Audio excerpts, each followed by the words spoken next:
Maybe just so Joe and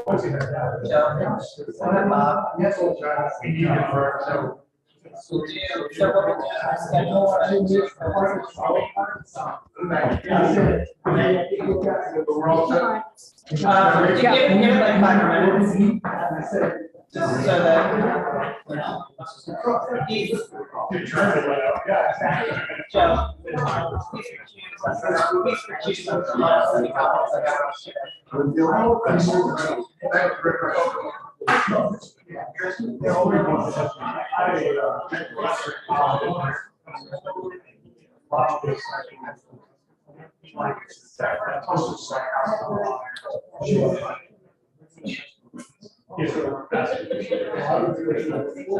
okay.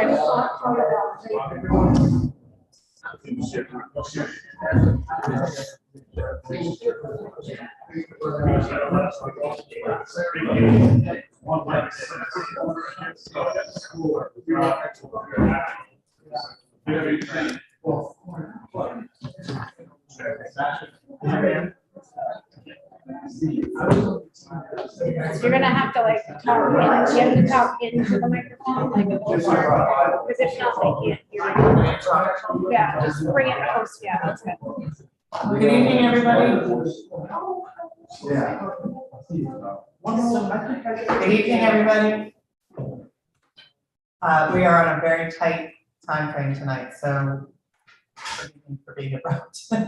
My name is Kate Atwater Butcher. I am the chairwoman of the zoning board. We have Jen Brady, our land use administrator, and Sally Broussard, our stenographer. We have, is Bill on? Bill is not. Okay.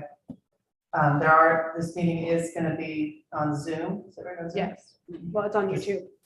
Everybody knows. I'll let the rest of the board introduce themselves. Susan Bush, Judith Zerniak, Robert Closter. Alex Morkel. Stephen Building. A couple of quick things to go over this evening. We do have one continuance for a hearing. It's for 585 Beach Avenue LLC, Plat 5, Lot 92. I am, by the way, recused, but I am going to make a motion to continue it. They've asked for continuance to the June meeting. June 22nd. So I'll make a motion to continue it to June 22nd. Second. Any discussion? All in favor? Okay.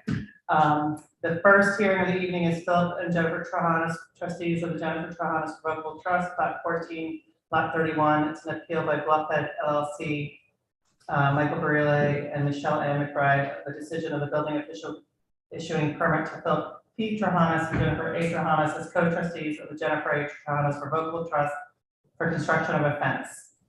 I am recused on this, so Susan's going to take over.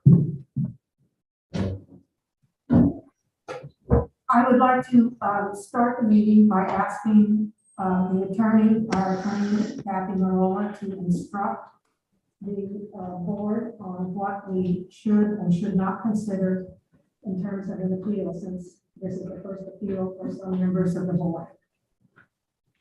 Kathy? Sure. Yes, thank you. As you know, Attorney Landry is conflicted out of this hearing. So I am his substitute for purposes of this agenda item only tonight. The purpose of this particular matter is an appeal from the decision of the building official taken by Bluffhead Block Island from the issuance of building permit B-21-153 to construct a fence. The sole job of the Zoning Board of Review in this case is to determine whether or not that permit was appropriately issued. Any issues which are extraneous to that, any other building permits, any other matters which may be pending in Superior Court are not before you. And so this hearing should be confined to matters pertaining to that issue only, as that is the sole issue on appeal.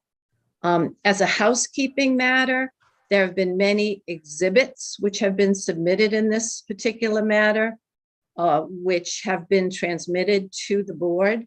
For purposes of efficiency of time, they are going to all be admitted. The weight, however, that's given to them will be dependent on you and the relevancy as well.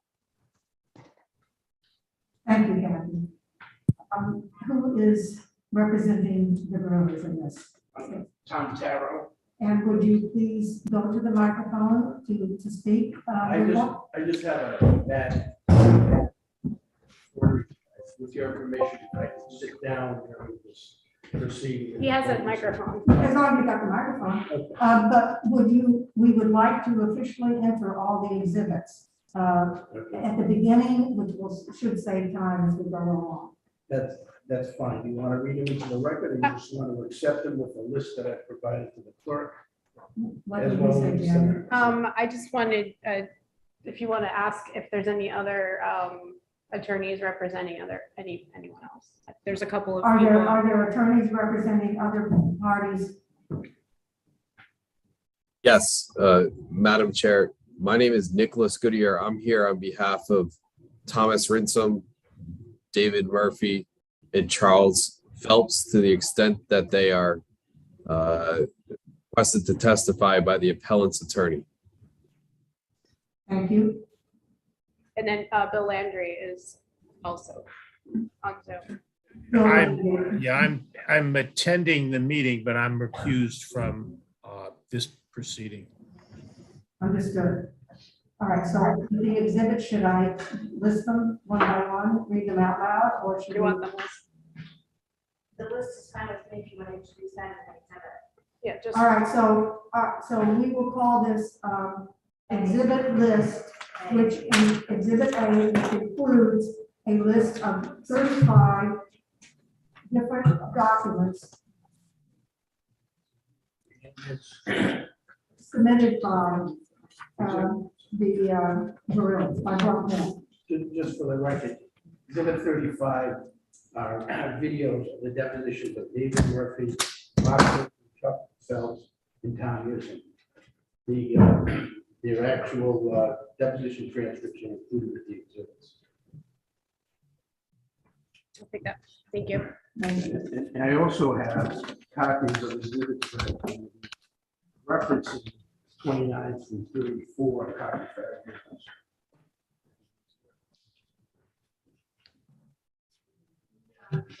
It's included on the list.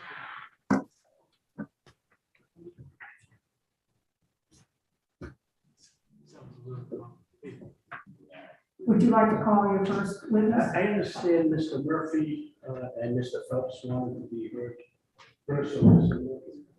Yes.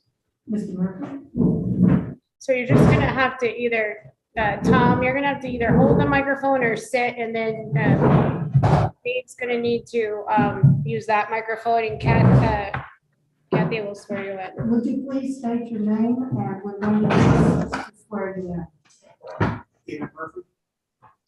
Do you solemnly swear that the testimony you are about to give in the matter now in hearing shall be the truth and nothing but the truth? I do. Good evening, Mr. Murphy. Good evening.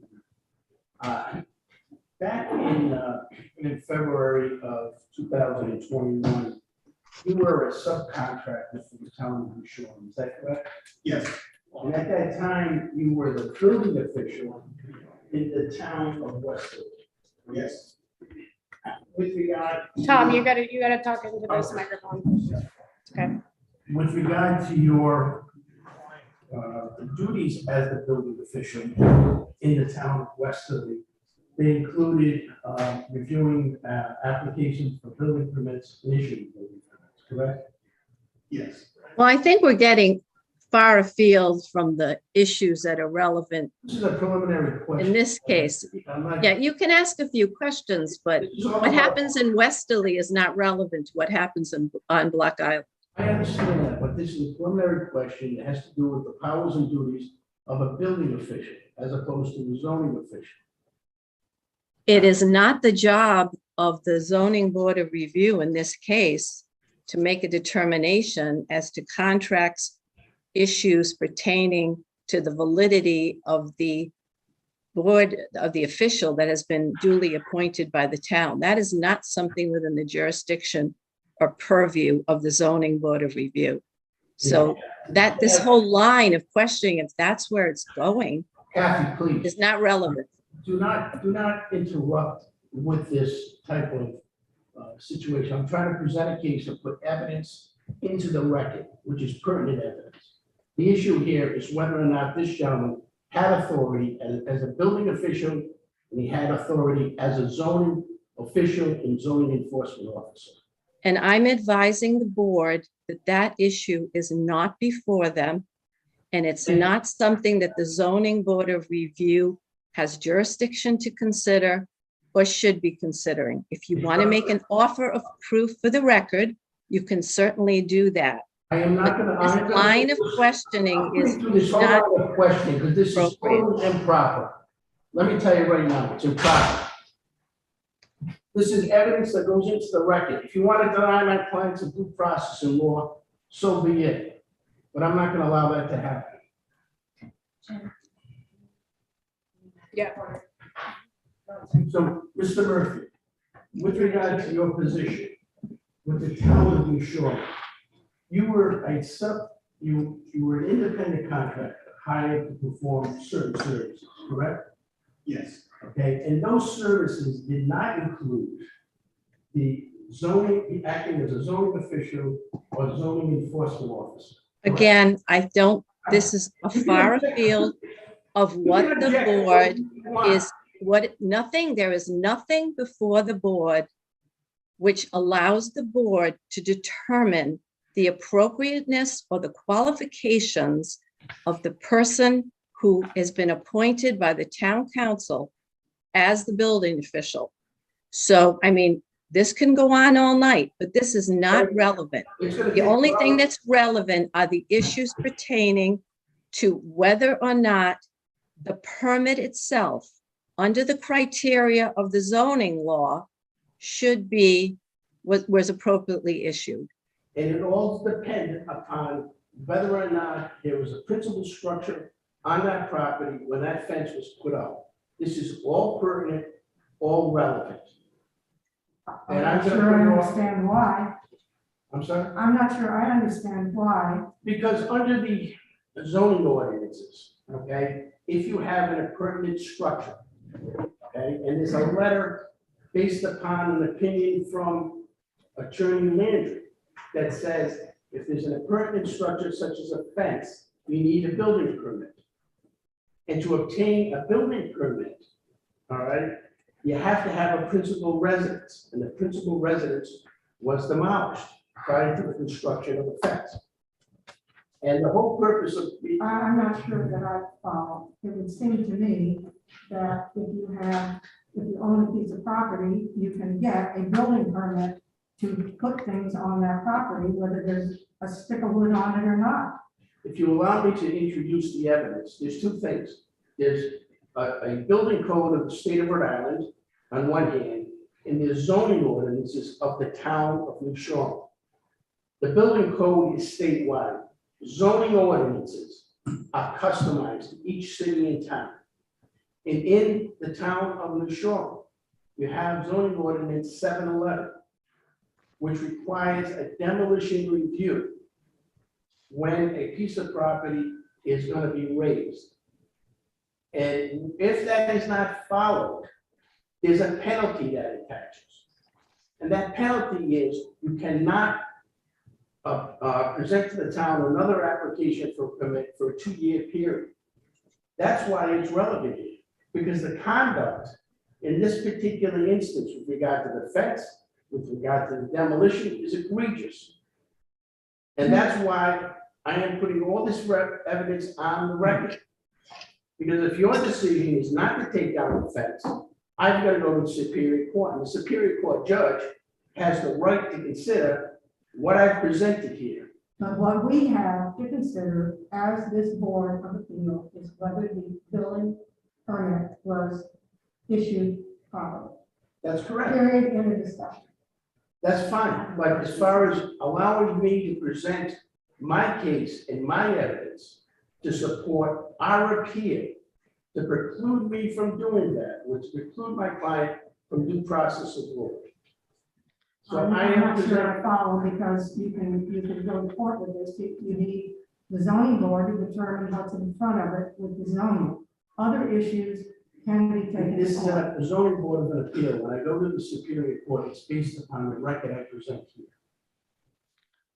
Yes, it is, but the only thing that is to be presented to the zoning board of review are issues over which the zoning board has jurisdiction, and extraneous issues pertaining to the authority of the building official or the contract of the building official with the town has not and will never be within the jurisdiction of the zoning board of review. So I said, you can make your offer of proof, but we're not going to have a 4-hour hearing on extraneous materials. This is not extraneous, it's pertinent, it's relevant. Mr. Murphy, with regard to your position in the town of New Shore back in February 2021, you did not act as the zoning official, correct? That's correct. You did not act as the zoning enforcement officer, correct? That's correct. And you understand the difference between zoning ordinances and the building code, correct? Yes. And with regard to the demolition permit that we're talking about, I'm gonna object to that. We're not talking about Sorry. a demolition permit. Ask him to hold, please. Can you hold for, How does it- can you just state your name again? This is Nicholas Goodyear. Okay, thank you. You good, Sally? And I recommend to Madam Chair that the objection be sustained. Sustained.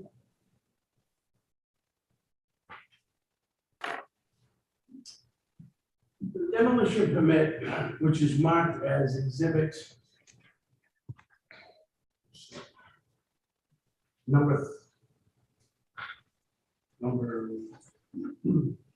30. To pull that up in front of you, this is my offer of proof. Exhibit 30, it's a demolition permit submitted by Mark Tilson. It has no signature on it.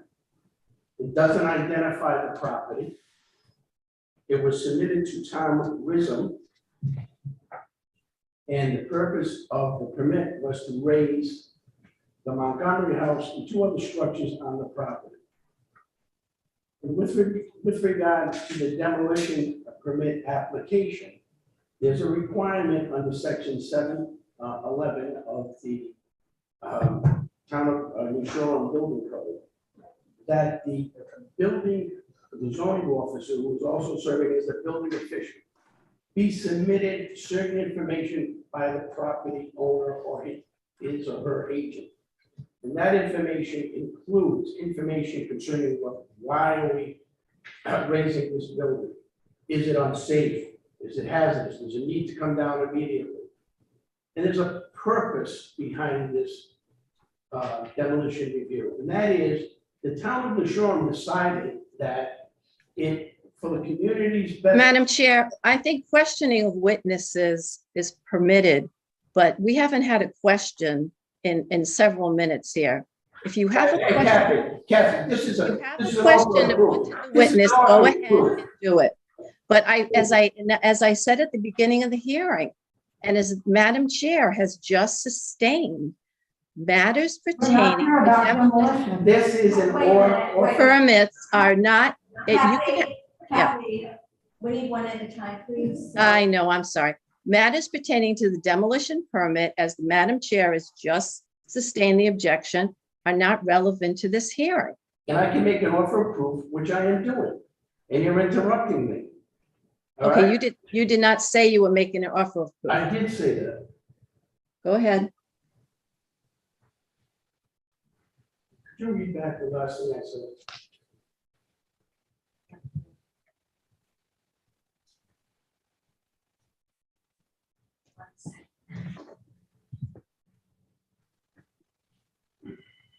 guy, sorry. And you understand the difference of the zoning ordinance and the building code, correct? Answer yes. And with regard to the demolition permit that we're talking about, in this case, there is a good, I recommend a the objection sustained, be sustained. I'm asking you to go back to when I was speaking, my last train of thought, what I put on the record.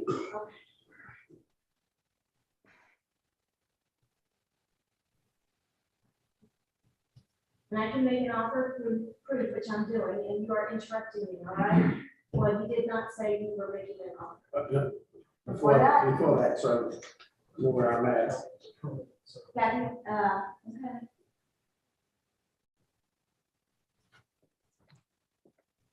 Demolition permit, Yeah.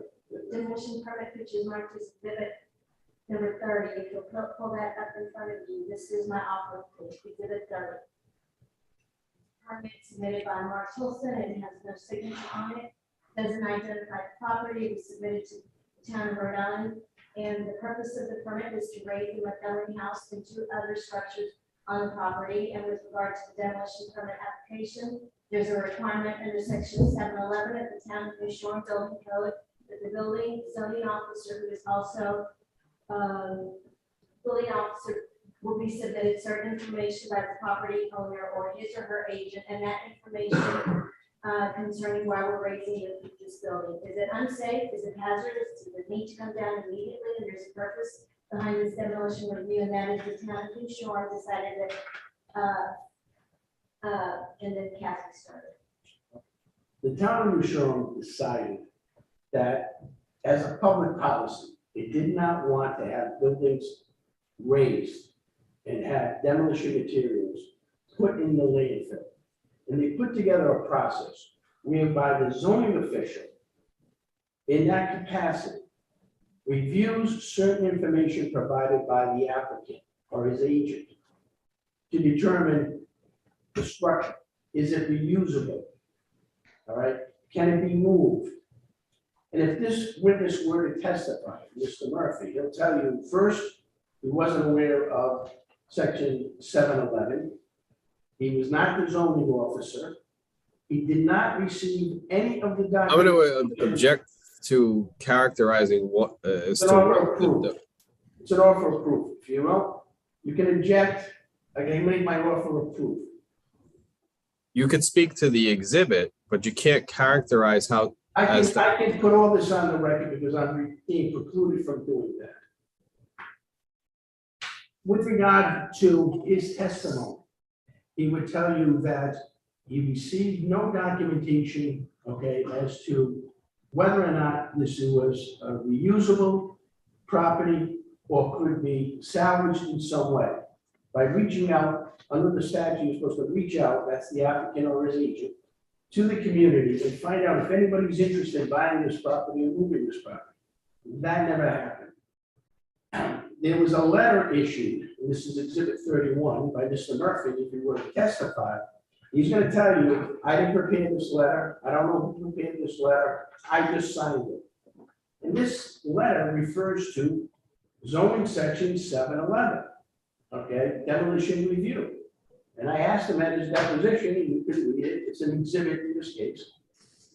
He testified that he didn't know what the demolition review was or that procedure. And he just signed this because he was asked to do so. Now, on the same day that the applicant, the demolition application was filed, okay, he signed this letter. And what's troubling in this particular case, it should be troubling for you, the town manager, and the people of the town, is that you got a demolition permit with, doesn't tell you who's the owner of the property, and it's not signed. All right, and the letter that was issued is issued to Philip Trahanis. Mr. Trahanis is not the owner of the property in question. It's a trust, and we have provided you with the deed which shows that the trust owns the property. So in terms of the demolition itself, it was improper. It should not have taken place. It didn't comply with the zoning ordinances of the town. Okay, may I just interject and say, this all may be true, but I would instruct our board that it has not relevant to the building permit, and that's what we're here to consider. It is relevant because it deals with the entitlement. First of all, the entitlement. You have Madam Chairwoman Yes, basically saying they're not going to entertain any more about the demolition permit, that it's not relevant. And I think you've made your point, you've submitted your exhibits, and we need to move on. So you're precluding me from completing my offer of proof, correct? I think you've made your offer of proof, and all of your exhibits have been submitted. Madam Chair has ruled sustained objection to questions pertaining to the demolition permit, so we need to move on. Okay, I just. Can you just use your microphone? Yeah. Can we ask questions? certainly. Is everything Mr. Taro said? You gotta use your microphone, because I can't hear you. Is everything Mr. Taro said true, that you just took this document and signed it, and you didn't know what it was for? No, there was backup for that. Okay, so it's not true what you said. Well, I can't remember exactly what I said in my deposition, but while I was interim building official, I did review documents with Tom Rizzo and the policy and the procedure that New Shore, the town of New Shore, has frequently possessed or frequently done in the demolition aspect of it. So you just didn't sign the document? Not blindly. And in any event, it's Wait, yeah, relevant to us here. Can I ask a question, a follow-up question? Did you prepare that document? No, Okay, did you testify at your deposition that you did not review section 711 prior to signing that document? You didn't know anything about section 711? that's correct. And you signed that document at the request of who? I'm gonna object Madam Chair, that line. Who asked you? Madam Chair, I recommend that the objection be sustained as irrelevant. You're precluding, Sustained as irrelevant. so you're precluding me from following questions that was asked by a Yes. board member as to why this was so improper. So, Yes, I am, because we need to deal with the building permit, not with the demolition. I And I also, want to object to the description of anything being improper. I'm sorry, we have a board member, Ms. Serenak, would like to speak. Mr. Carroll, I just Yeah. have a request, please. Right, sorry. Thank you.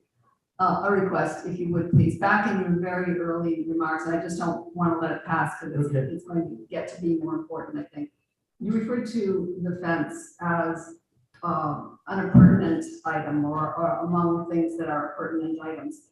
And I would just like to request that when you refer to things that are in our zoning ordinance, that you refer to them by their names in our zoning ordinance, just so that we won't get you want the section? hopelessly confused. Are you referring to an accessory structure? Section, it's an exhibit? Are you referring to accessory structure or were you referring to the common Well, it's an understanding of a pertinent? I just, It's an accessory structure under 202, zoning, it's exhibit number 9. okay, thank you. And then along those same lines, you also asserted that all accessory structures require building permits and you included fences in Well, that. it goes beyond that, okay? If you don't have a principal building on the premises, you can't put an accessory structure, I agree. okay? That's true. but- All right, and that, not only is that what the zoning ordinance says, okay? It's what the solicitor, Bill Landry, said in the letter that was sent out by Tom Rizzo. I think that determining whether this type of fence is an accessory structure is going to be one of the principal things the board is interested in talking about. So if you can focus your arguments around that question, it would be helpful. Thank you. You have to understand that I have to present this evidence, factual evidence, for the basis of if I have to take an appeal, and a judge has to review this. And I am not gonna sit here, okay, and be precluded from doing my job. I want you to understand, it. No offense, but I'm not gonna be precluded from doing my job. Okay, I'm gonna excuse you, thank you. Mr. Phelps, are you here? Yes, sir.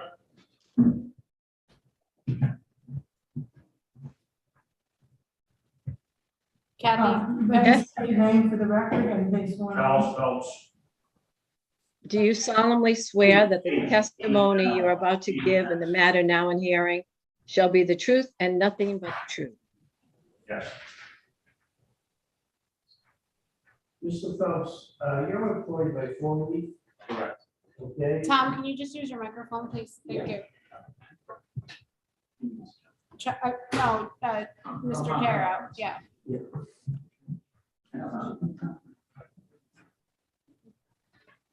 And with regard to your position at Formally, what is that? I'm a building official. And you work with other individuals who are similarly situated? Correct. And with regard to the town of New Shoreham, back in April of 2021, you pursuant to a contract with Forbes became or acted as a building official in the town, correct? Correct. You did not engage in acting as a zoning officer, correct? Correct. You weren't the zoning official, you weren't the zoning enforcement officer, correct? That is correct. All right, and you understand that with regard to the state of Rhode Island as a building official, you have to follow the building codes of the state of Rhode Island, correct? That's what I enforce.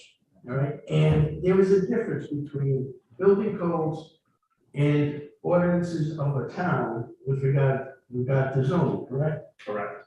All right, and each and every town has different or customized zoning ordinances to meet the character of the community, correct? Yes. All right, and are you familiar at all with any of the zoning ordinances of the town of New Shoreham? I'm gonna object to that. I don't think he testified as any involvement with in the zoning office. You can object, you can answer. Repeat the question. Could you read that back, please? And are you familiar at all with any of the zoning ordinances of the town of New Shoreham in this case? Very limited. And with regard to the issue of the fence, you look at exhibit 34.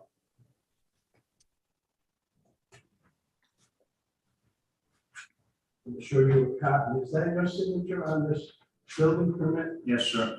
Okay. And before you signed this building permit, you had a discussion with the town manager, Larry Crawford, correct? Correct. All right, and the content of that discussion was that the town of New Shoreham, okay, requires building permits before the construction of a fence, correct? She was advised by Bill Landry that that's what they've done in the past. I object to it. And you objected to it on the basis of the building code, correct? That is correct. And the building code is not the zoning ordinances, correct? Correct. Now, in terms of the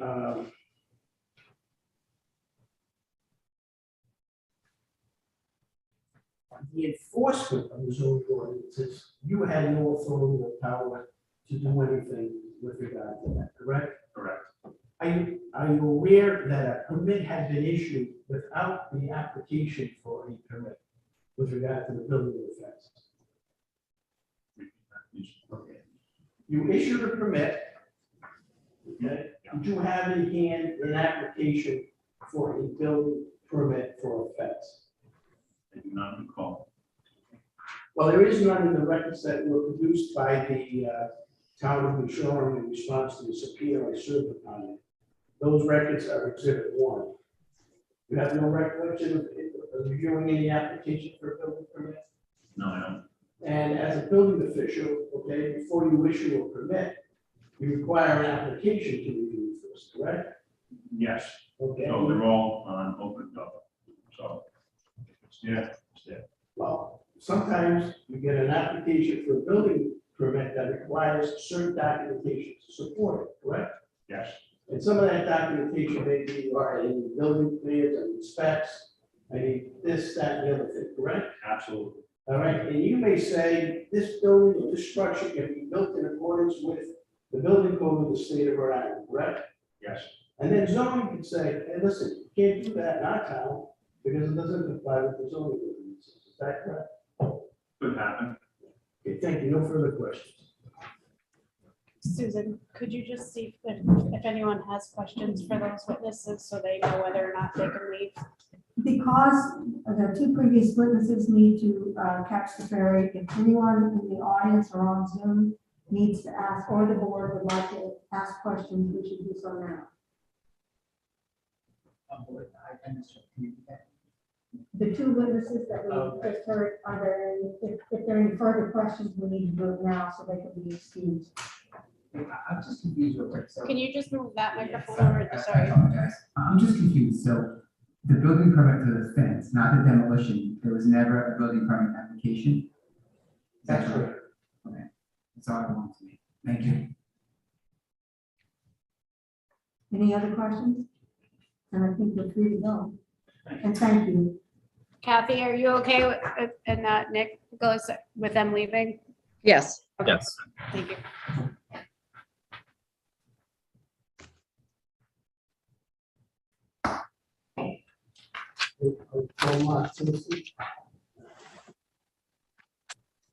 Mark, would you state your name for the record, and Kathy, would you swear in now, please? Do you solemnly swear that the testimony you're about to give in the matter now in hearing shall be the truth and nothing but the truth? I will. Mark Paulson.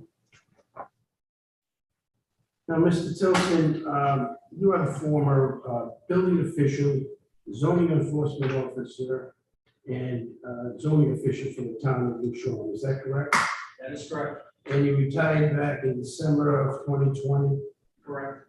All right, and you held the position as building official and zoning official and zoning enforcement officer for 25 years, correct? 32. You held that position for 32 years? Yes, sir. Okay, for the first 6 years, you were a building inspector. Correct, yes. But So I for was, 6 years, you're a building inspector, you had no authority as a building official, correct, or a zoning official, correct? that is correct. All right, and as a inspector, all right, you can't issue permits, correct? Yes, by today's statute, that is correct. At the time, I was issuing permits under the auspices of working with other building officials in other cities and towns. That's not the question. All right, your authority as a building inspector, when you were a building inspector, you had no authority to issue a building permit, right? Under the current statute, that's correct. Well, that was the statute back when you first started. I think SBC 11 has changed over the years, but Do you recall testifying to that at your deposition? I remember testifying to the fact that the building inspector currently cannot issue, under the current SBC 11, cannot issue building permits, only building officials can. So when you started as a building official, Yes, separate from a building inspector, you had to get some special training and education before you got your state license, correct? that's correct. It's important that you have that state license to be a building official, correct? That is correct. Because you have to know the building codes, correct? Correct. And you have to speak whatever knowledge you have to make sure you cover electricity, plumbing, and other things, correct? That is correct. During the 25 years of your serving in both capacities, as the building official and zoning official, and zoning enforcement officer, you had the opportunity to gain knowledge about the zoning ordinances of the town of New Shore, correct? Yes, I did. Madam Chair, this line of questioning, I believe, has absolutely nothing to do with the matter before the Board of Review, which is whether or not the permit issued in accordance with the ordinances. It is not before the Board of Review. Qualifications, appropriate appointments, what the former building official did, we will be here all night. The only thing that's relevant is whether or not the issuance of the building permit complied with the ordinances. And so I would say this line of questioning is irrelevant and far afield of what is before the board. This is a preliminary line of questioning to where I'm getting to. It's pertinent, it's important, and if you want to preclude me from exercising my client's right to due process and examine this witness, please state that on the record. This witness was not the building official who issued the permit. I understand he wasn't. Okay? This has nothing to do. So please explain what it has to do with the building permit. All right, back in, you retired in December of 2020, correct? Correct. After you retired, you continued to consult with the town on matters concerning the building official's office, correct? Yes. All right, and you consulted with the manager with regard to the recommendation of David Murphy as a building official, correct? Madam Chair, again, the Board of Review has no power to review or look at what the town council did in terms of appointment of a building official. This line of questioning is not relevant. And as I said, I think we'll be here all night if we're going back to. I'm not going to be here all night, but you keep interrupting me. And if you're going to preclude me from asking these questions and deprive my client of due process, just state that on the record. You are certainly entitled to ask questions that are relevant to the matters before the board. Asking this witness about conversations with the town manager and appointment of building officials has got nothing to do with the issue before the board. It certainly does. It does not. And that's why I'm recommending to Madam Chair that she not permit this line of questioning. And I will go with the recommendation of our solicitor. Let's move to the building permit itself. With regard, before I get to the building permit, I want to know about the demolition permit. We've already been there and All right, decided. so I'll make an offer of proof with regard to the demolition permit. If this witness were permitted to testify, he would testify that he prepared the demolition permit. He gave it to Tom Rizzo. All right, he did not give to Tom Rizzo any documentation that is required under section 711 of the zoning ordinances of the town of New Shore. We gave him a check for $91. It doesn't indicate who the title owners of the property are. It's not signed. And as a former building official and former zoning official and zoning enforcement officer, he knew and he knows today that you can't accept an application without a signature. It's not proper. However, And that has to do with demolition, and we are talking It has to about do a building with- permit. violating the zoning ordinances of the town, not once. All right, this is once. Second time is with the fences twice. The appeal is on the building permit. We did not appeal to the board about the demolition. It's part of the argument of the demolition, why the building permit for the actual fence is improper. It doesn't conform with the zoning ordinances of the town.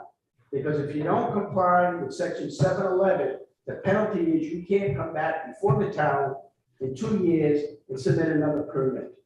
That's the law. I'm sorry. Jackie, is that true? There's been no finding in the record that anyone violated any section of the zoning ordinance. There has to be a specific finding. It cannot be. That's not my question. Is it true? They- What what? he said after 2 years, you can't file a building permit. Is it true what he said? I just want. There is a zoning Let me grab it for you because I have it here. It's section 711 and it's exhibit 14. Okay, so that's true. Yes, Okay. it says that if there's a violation, then you have to wait for 2 years before you can ask for a permit for new construction on the premises. But If there there's was, a violation. what? If there's a violation. Right. It has to be a violation. And with regard, the problem in this particular case is that the town of New Shore did not have a building official who is also the zoning official and zoning enforcement officer. In February of 2021, they had no zoning enforcement officer. That's the time of the building demolition permit was issued. All right, my argument is that permit should not have been issued. It's a violation of the zoning ordinances. With regard to the fence and the permit that was issued, it wasn't issued in accordance with the zoning ordinance of the town. And the town did not have a zoning official, zoning enforcement officer, to step in and say, this does not comply with zoning. And no determination was made one way or the other if there was compliance. Today, you still don't have a zoning officer that can do that. And that's the problem. That's the problem that we have here tonight. I have a question about this line of reasoning. I understand that there was no one appointed zoning official, and it sounds as though the people who were appointed building official had not a full awareness of what that encompassed under the Block Island zoning ordinance. But every organization that I've ever been involved with, there is chain of command. There is someone who is responsible for all of the functions that the organization has responsibility for. And I find it hard to accept that because there was no named person, that the town had no authority to do these things. Because otherwise you'd be saying they're all building permits that were issued during this whole period of time, if they didn't consider zoning matters, that they're all not valid. I'm not saying that they're all not valid, okay? What I'm saying is that there are certain duties and responsibilities that's set forth in the zoning ordinances of the town with regard to the building official when he wears the hat of the zoning or official and zoning enforcement officer. Certain things he can do and he should do. One of the things is when you look at the demolition review section, 711, he's supposed to do X, Y, and Z. All right, and the reason, as I explained to you before, was for the best public interest with regard to how to handle materials that go into the landfill. There are other types of situations where the building official has to look at the zoning ordinances and determine, okay, if you are the zoning officer, does this comply or not comply? What you had in this case, back at the time of demolition and at the time that the fence went on, you had no one looking at the zoning ordinances. The only thing that we do have is a letter from Tom Rizzo. All right, and that letter went to Philip Trahanis. It indicated that a building permit was required. He's a building inspector, not the building official. The building official, who was going to be a zoning official, should have acted upon that. And if it was built without being required, it should have been taken down, and it wasn't. It was allowed to stand. And that's the problem that we have. Would you agree that the individuals who were acting on a limited basis as building official, would you agree that they were acting under the authority of the town? Yes, only as a. And Only it as a- explicitly says in one of the contracts that they are to take direction from the town official. Well, let me. Well, I assume this is proper, but. That was the initial contract. That was the initial contract with Mr. Murphy. Mhm. And that contract states specifically, and it's an exhibit, you can look at it, that he has no authority to bind the town. He has no authority to sign a document that binds the town to anything. So are you He's an seriously independent contractor. saying that there was no one who did have that authority? They did, and look, it's not a problem I created, it's a town problem, and it's still a town problem. But I'm trying to rectify a simple thing here, a fence that went up, that should have gone up, should be taken down. That's what I'm trying to remedy. I think there were an awful lot of building permits issued during the time. I'm not dealing with what was I don't already think they were built. issued by people who, were not authorized to issue them. And may I ask why you aren't appealing the demolition permit as opposed to the building permit?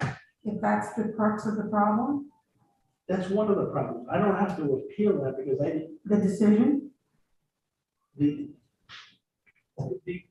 this was all done within a matter of a week. You got the demolition permit and the house came down. Okay, now the house is down and now you're gonna put up a fence. So let me just continue if you want, my examination. If you want to keep questioning me, I'm happy to answer your question. All right, so let's talk about this fence. All right, you took the position that it complied with the building code, correct? As you have pointed out, there are two separate codes, building code and zoning code. And under the state building code, SBC 2, there is a section called items that are exempt from permits. And fences under 6 feet in height are exempt from the building code. That is under the building code, but your legal counsel, the legal counsel of the town, issued an opinion, which is included in a letter of Mr. Trahan, Mr. Rizzo. You saw that, did you not? I have heard of a letter that it was the opinion of Mr. Landry that fence required, not fence required.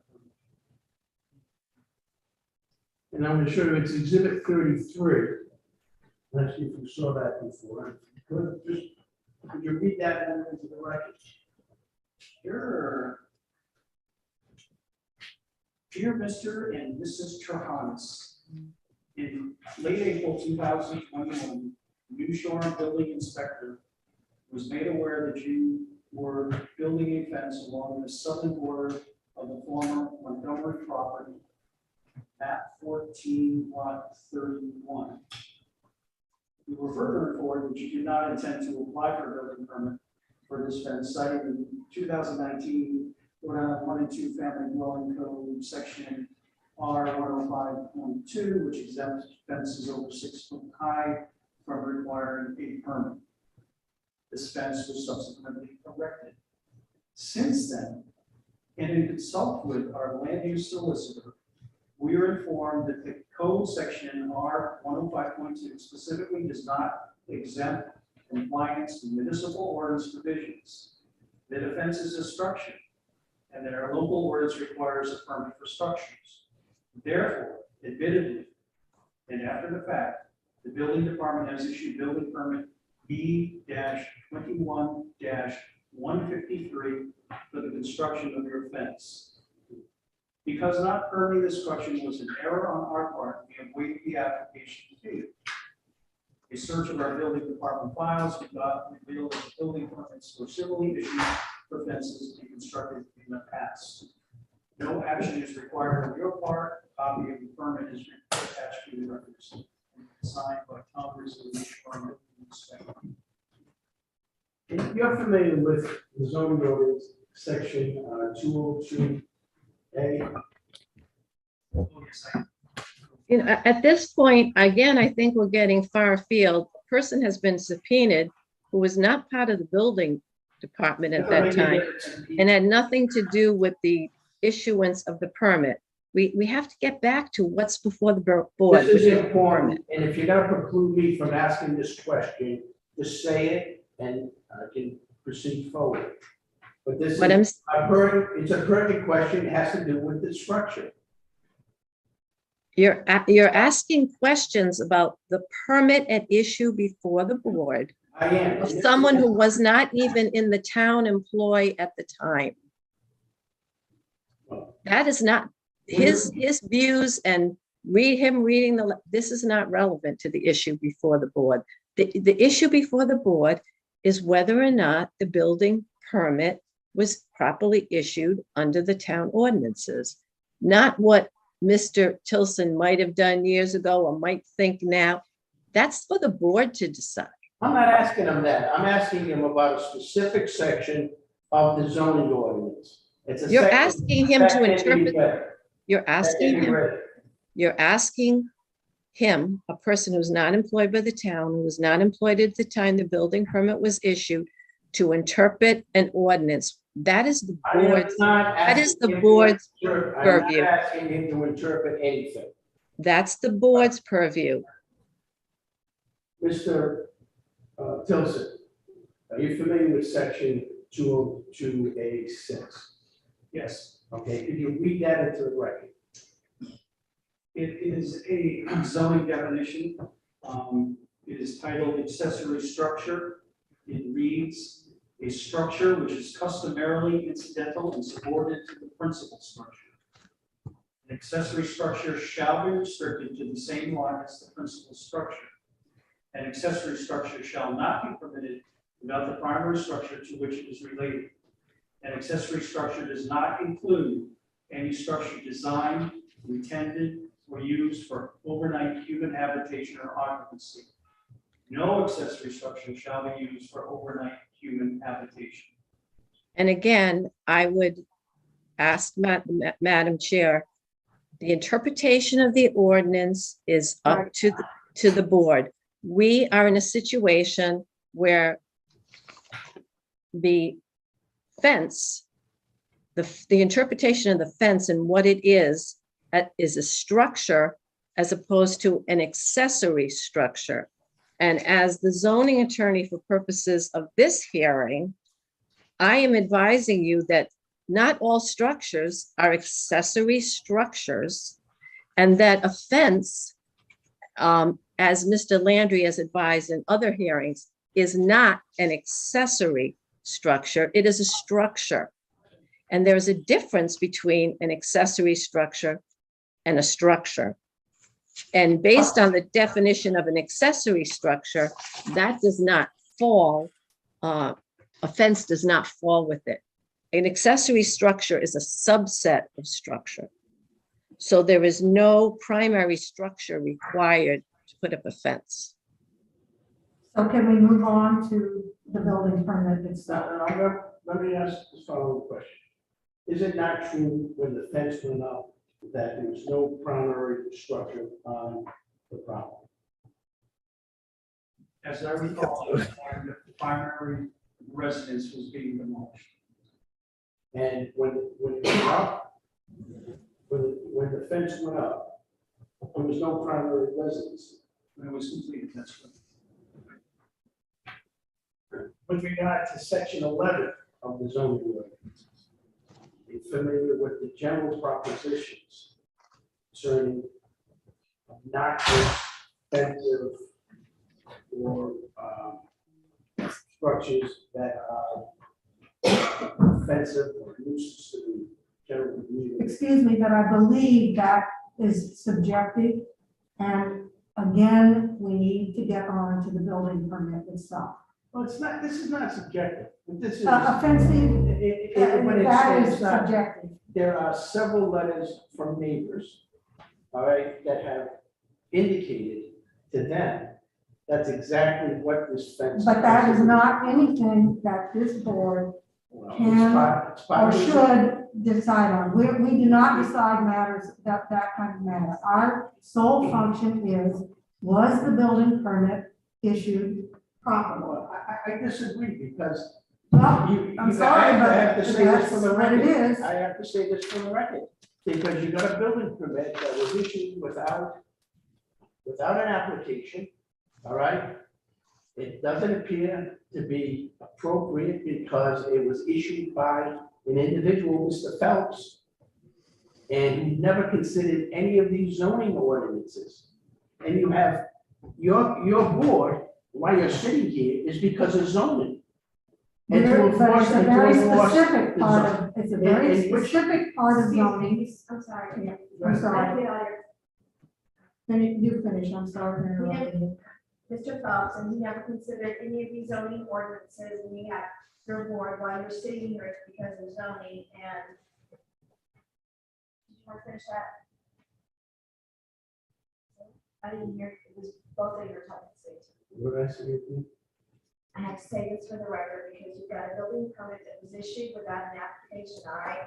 It doesn't appear to be appropriate because it was issued by an individual, Mr. Phelps, and he never considered any of these zoning ordinances, and you have your board, why are you sitting here, it's because of zoning, and This is part of your job. You just say it. I would like to ask, our attorney, Ms. Marola, as far as Yes. as far as I can recall, the only reference to what kind of offense in the zoning ordinance has to do with height. Is that true? Yes, that's the state building code Okay, so, under, yes, of it. right, so if you look at the letter that was just read, that's part of the record. In this case, what happened was the building official did not believe that the permit was required because the state family dwelling code exempts fences under 6 feet high from requiring a permit. So the Trahanis was advised that he didn't need a permit. Upon review by the zoning solicitor, the solicitor determined that because the local ordinances viewed it as a structure, not as an accessory use structure, but as a structure, that a building permit was required. But by that point, the Trahanises had relied on the fact that they didn't need a building permit. And that's why in the letter, the solicitor advised that the letter be sent saying, well, we're going to issue the permit. In other words, we're going to waive the requirement for an application with the plans and specs because it's already up. We don't need plans and specs for something that's already there. And because the town made the error in advising Mr. Trahanis, the town made a determination as within its rights to waive the application requirement because of the unique situation. So that's how the interplay of the state building code and the local ordinance affected what happened in this case. And I think the letter says exactly that. Kathy, could you tell us where in the local ordinance it says that a fence is a structure in our local ordinance? The local ordinance does not, the definition of a structure does not list fence. It is a combination of materials to form a construction for use, blah, blah, blah, but doesn't use the word fence. It was your solicitor who made a determination that a fence was a structure, not an accessory use structure, but a structure so that a building permit should have issued. And based on the fact that the town erroneously informed Mr. Trahanis that he didn't need one, the zoning solicitor, the land use solicitor, advised the town to waive the application requirement, issue the permit. So this was it was a legal interpretation that. That was Mr. Landry's legal interpretation. Thank you.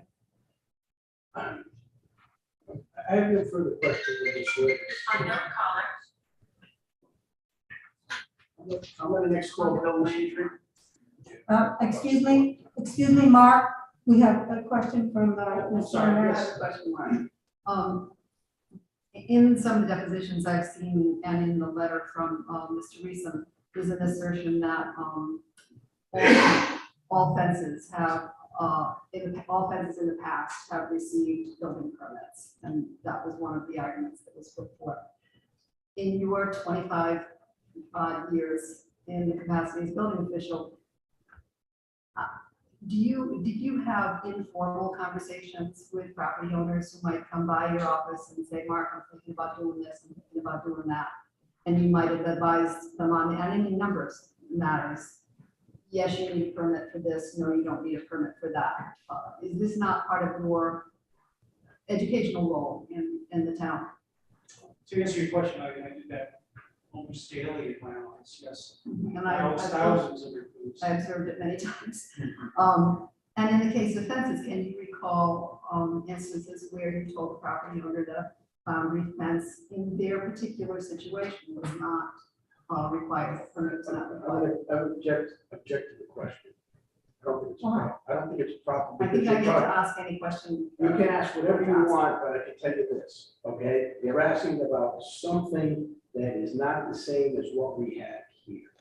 Okay, he was the building official at that time. He didn't have a building official who was acting as the zoning official.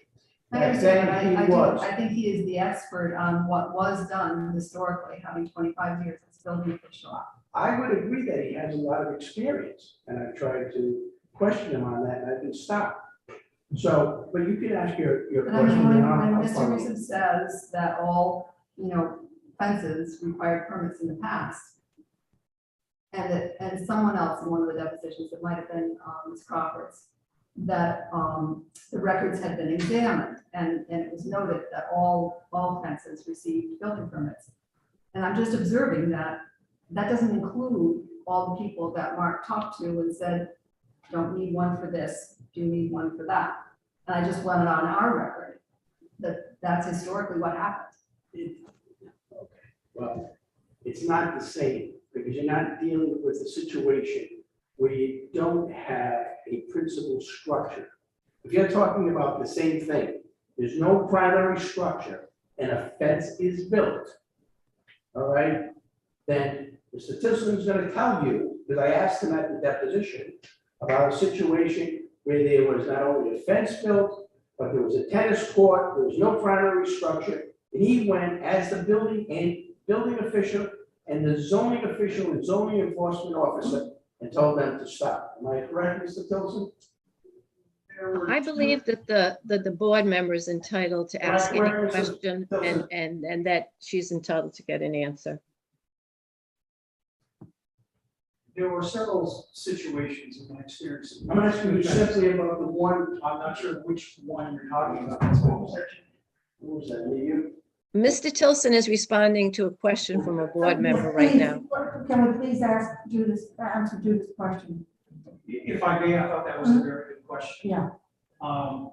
If I may explain my processes in issuing boundary fences. As you pointed out, people would come into my office, most of the times when they wanted to put a fence up, it was with a dispute with the neighbor.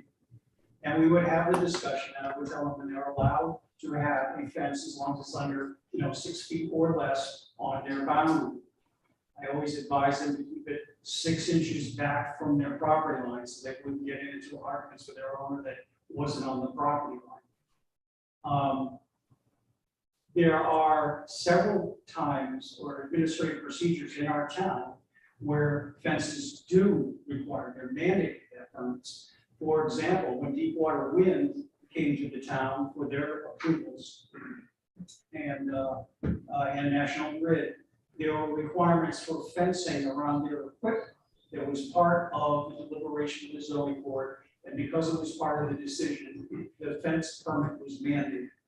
There are times when members of our community go to the Historic District Commission and ask for fences. The Historic District Commission approves a fence. The plan for the fence is attached to their approval, and it is the building department's job to go out to make sure that the fence was installed not only in the location that was approved, but also in the decorative style as approved by Historic District.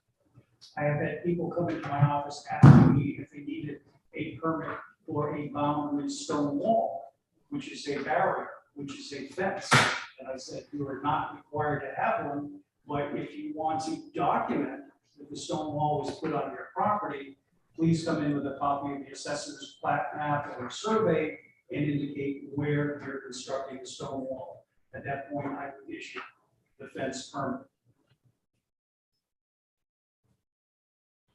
So were there cases where a person wanted to put a boundary fence on a vacant lot? With, surveyed boundaries, no question as to where the boundary was. Okay. If you consider fencing in a garden, well, it's a fence. So yes, farming is a permitted use, agriculture. There are farms on Block Island that have electric fences to keep livestock in. Never required permits for those activities. Mark, you stated earlier that you're very familiar with 202, accessory structure. Yes, With that, what do you consider an accessory structure? I do not consider a fence an accessory structure. A fence is No, my question was, what do you consider an accessory structure? an accessory structure that would have a use. For example, a shed, a 513 apartment, an accessory garage building, anything that has a use as identified in the building code or our zoning ordinance. Thank you, Mark. Now, Mr. Tilson, I had asked you a question before, and the question posed to you was about a property owner who owns a house, comes to you and says, can I put a fence on my property? All right, I'm talking about a situation where there's a vacant piece of property and a fence is put up and a tennis court. Do you recall that situation where you stopped the work on that property? Okay, now that I know what you're talking about the shopping mall. Yes. Yes, that's correct, because, well, it was not like a fence, it was a tennis court. The tennis court is clearly a structure, clearly defined in our zoning ordinance, and clearly had to meet all the setbacks of our zoning ordinance. So yes, I did stop work on that project. Thank you. My next witness, I'm gonna call Bill Landry. Well, the town objects to the solicitor being called. Well, he's issued an opinion in this case. Mr. List- I want to put on the record. I want to just put on the record what his opinion was. It's right in the letter of May 14th. I have the right to call him. You're telling me you're not gonna allow me to call him as a witness? Is that what you're saying? No, what I'm saying is this, the whole point of, we're not here to determine what the solicitor did or did not do in terms of this permit. The sole reason we're here is to determine whether the building official properly issued the permit under the ordinance. And we've had witness after witness that goes far afield of what is before the board. So if you want to make some kind of offer of proof, fine, but Calling Bill Landry as calling the as a solicitor witness, and is, are you telling me that you're precluding Mr. Landry from testifying? Yes or no? what I'm saying is Mr. Landry's testimony is not relevant to the issues before the board. I'm calling If you Bill- want to make an offer of proof or I'm not making an explain offer of why, proof. you can go ahead and do I'm that. calling Bill Landry as a witness in this proceeding. I have the right to do so. He is available. He's on this Zoom video conference. And I'm asking that he be sworn in so that I can say it. If you call him as a witness, any part of his testimony that pertains to attorney-client matters is going to be objected to. And I don't believe calling him comes to the sole issue before this board, which is, was the permit issued in accordance with the zoning ordinance, period. So it's not relevant. Calling Bill Landry. Bill, are you there? Madam Chairwoman, I recommend that you preclude that. All right, we will move on I will preclude it. So you're precluding me from Yes, I am. calling Bill Landry as. Yes, I am, because it is not relevant to the building permit. Okay. Kathy, I have a quick question for you. If we preclude Bill Landry from being a witness, does that affect any appeal at all? Well, everything that goes on in this hearing, absolutely everything that goes on in this hearing, someone can raise as a point of appeal. I mean, that's what happens. Attorneys make an appeal and they throw up every bit of smoke and see what sticks. But anything can be raised as a point of appeal. Whether or not a Superior Court would consider it to be a valid point of appeal is a very different issue. Great, thank you. I'm next going to call Jen Grady as the land use administrator. Okay. I have to do that? Well, it's gonna get- Kathy, are we objecting to me testifying? Were you involved in this particular matter? No. Okay, well then you can testify, but I don't see the relevancy. We'll see what the question is. Okay. Can I stay here? Yeah, you can say that, fine. All right, please state your name for the record, and Kathy, after she states her name, would you swear her in? Do you solemnly swear the testimony in the matter now in hearing that you shall provide shall be the truth and nothing but the truth? I do. Jennifer Brady. And what is your position with the town of New Shore? Land use administrative officer and zoning official. Okay, in your capacity as the lead use administrator, with regard to the town's policy, custom and practice with regard to fences during the period of time that you've been in that position, did the town require permits for fences where there was no structure, principal structure on the property? I'm not aware of any, other than if it's a farming, which would be a agricultural use, which is permitted in all zones. But with regard to the fences on the island that have been built, have permits been required? I don't issue building permits, but I have seen building permits for fences, yes.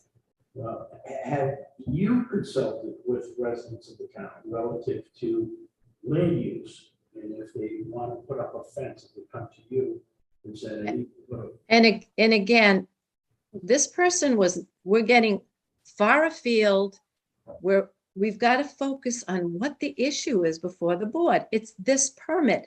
It's not what Ms. Brady might think or not think. The interpretation of the ordinances is for the board.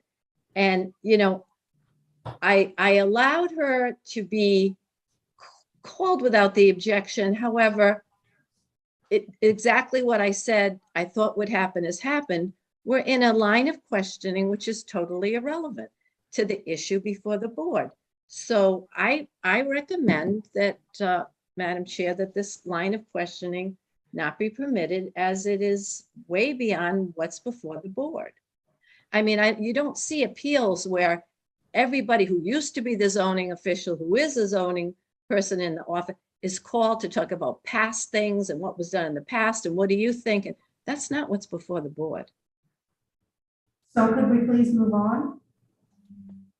Including your testimony, I presume. Yes, You're including your testimony, I presume. yes, I am. I'll call Tom Rizzo.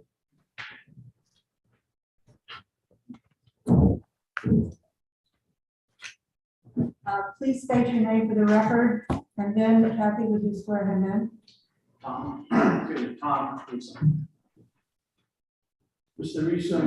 Wait a minute. Kathy, could you swear him in, please? Yes. Do you solemnly swear that the testimony you're about to give in the matter now in hearing shall be the truth and nothing but the truth? Mr.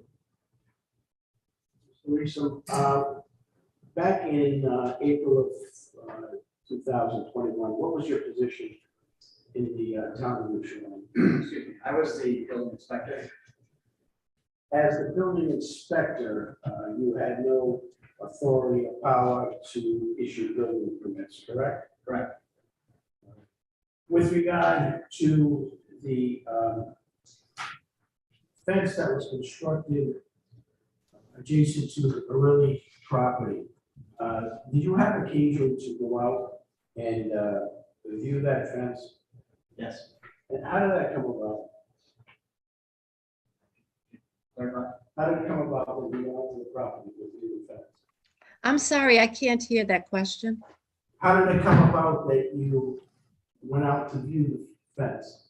And my first exposure to the fence was I was reviewing the demolition, and I saw the fence materials laying on the ground in the proximity of the common line.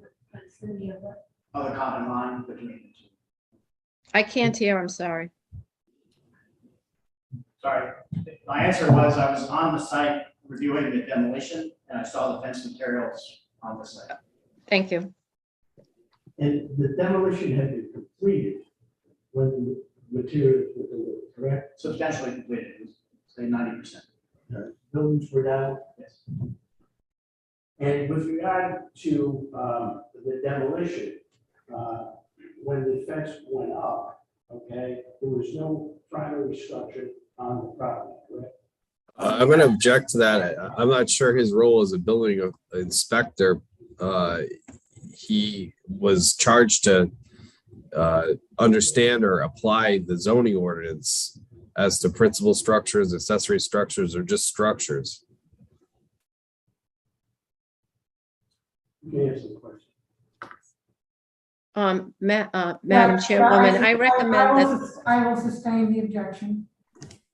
Well, look, I'm asking you a fact question. When you went there, you saw the fence up, did you see a dwelling? Did you see the Montgomery house standing up on the other lot?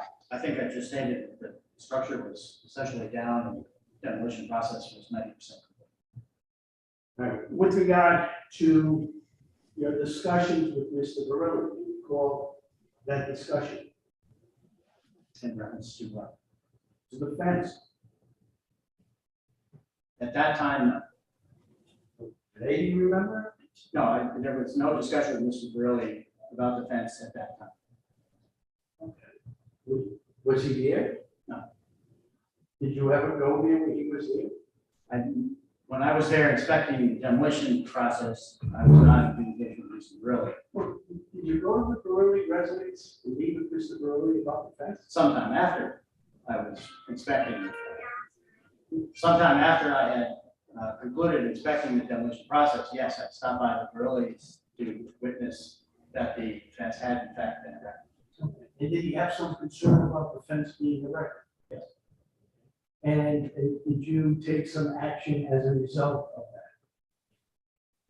My first inclination was to go back to the building official at the time was David Murphy and get a clarification as to whether a fence was required. And it was, at that time, it was our belief that in accordance with the SBC 2, that fence permit was not required.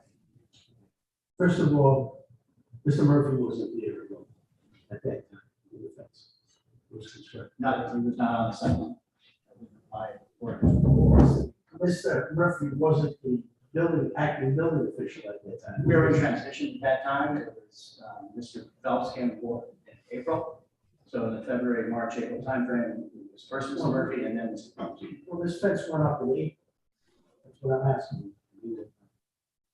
Right. The entire demolition process had been going on in March and April. And when we determined, when we were advised by council to actually issue the permit, we, Mr. Phelps was at that time the building official.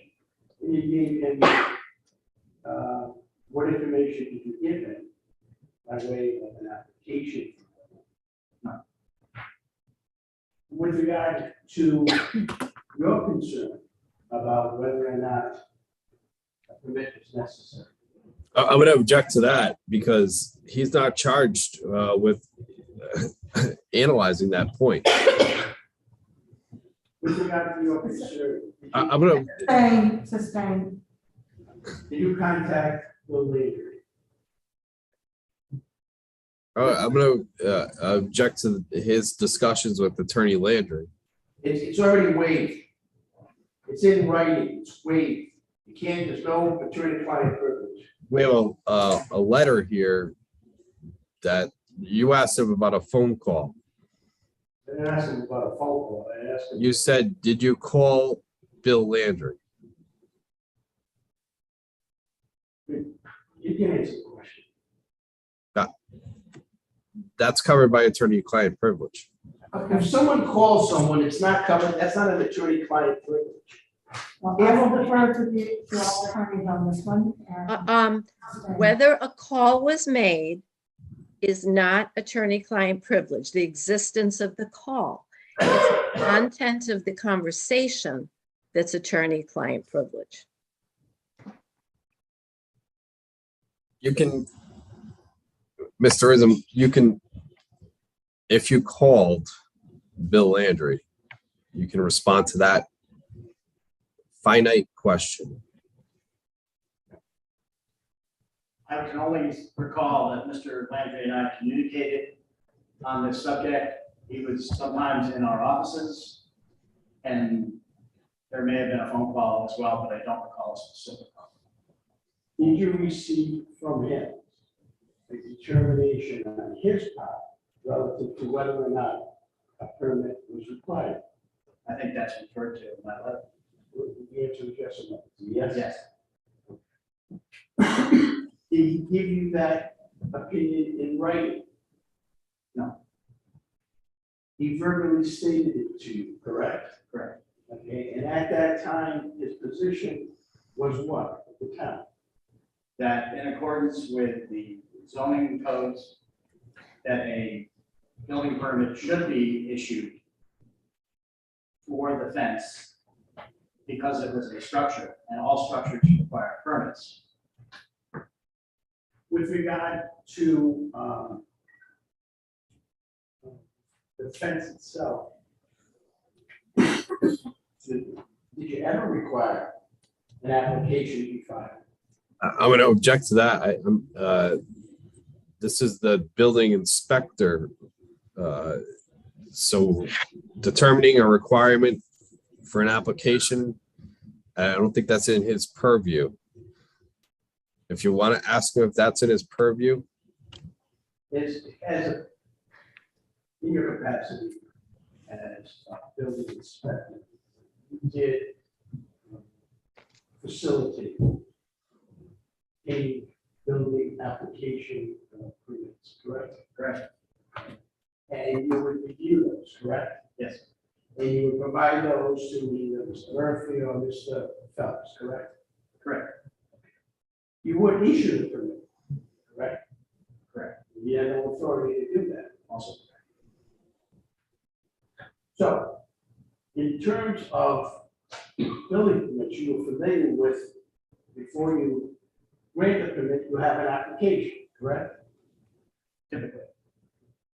Did you ask Trahanas or Mr. Tilson for an application before the building permit was issued? No.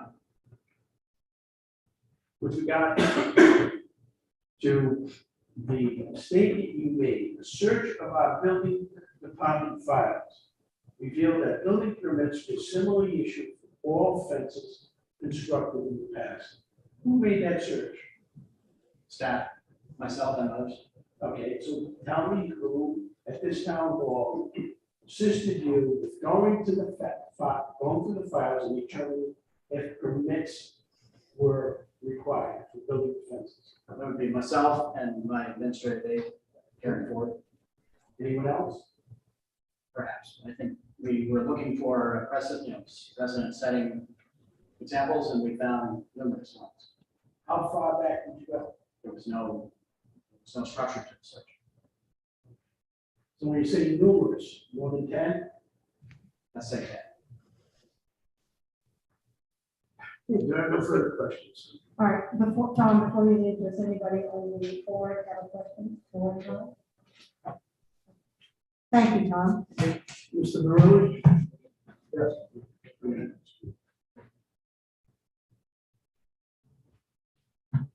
Please state your name for the record, and after that, Kathy Morrell will swear you in. All right. Michael Barile. You want me to spell Do you, do you want to spell it? it? Barile. Do you solemnly swear that the testimony you are about to present in the matter now in hearing shall be the truth and only the truth? I do. Mr. Barile, where do you reside? My primary residence is in New Jersey, in Hunterdon County. And do you own property in the town of New Shawn? Yes, we do. All right, and where is your property located? We have a home on the southwest point, and we own some commercial property in town. The Poor People's Pub, we own that property. It's not our restaurant, but we own the property. And Tiger Fish Restaurant, we own that property. Again, we don't own the restaurant, but we own the property. All right, with regard to the residence you have on the island, how old have you owned that? 11 years. And with regard to that 11-year period to the construction of the fence, was there a house adjacent to your property? Yes, there was. Just down the hill from us was the beautiful Montgomery home. And with regard to the Montgomery home, it came to a point in time where it was demolished, correct? Yes, that's true. And when it was demolished, when the fence was constructed, okay, was the house completely demolished? There was no house on the property, there was no secondary structure, or no shed on the property? Yeah, it was pretty much demolished, but I think there were some remains of the foundation. With regard to the fence itself, could you tell us what precipitated that fence going up? Oh, excuse me, is that, Kathy, is this relevant? That's what I was just about to say, that I didn't hear that question. You need to speak into the microphone. The question was what precipitated the fence?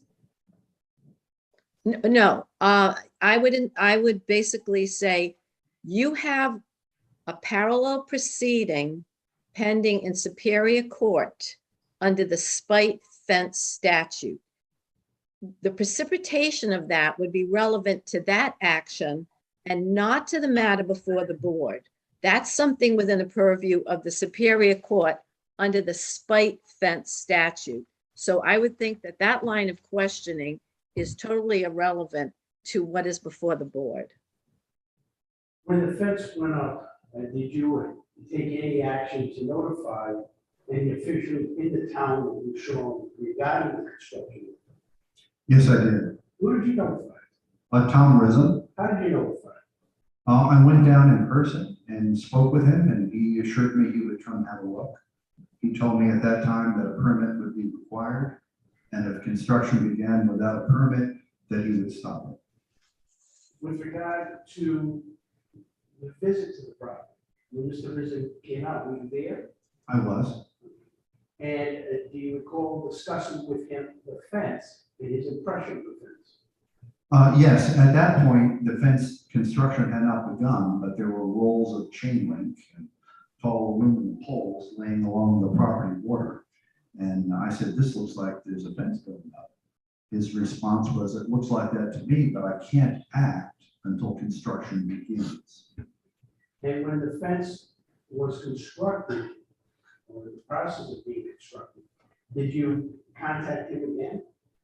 I did. Now, at that point, we had left and gone back to our primary residence. We had a house checker who was also keeping an eye on development there. And when the fence was erected, I reached out again to Tom. And did you meet with him again on the property? I'm sorry, I didn't hear the question. You need Did to you meet speak. with him again on the property? He may have come back a second time, I'm not sure, but he sent me a piece of the state building code that said fences 6 feet and under don't require a permit. Did you have further discussion with him or anyone in the town regarding? Oh, yes. So I had a further discussion with Tom, and I pointed out that there were several zoning ordinances that were in violation. His response was, that's really not an area that he's familiar with. I then reached out to Mr. Phelps and spoke to Phelps on the phone.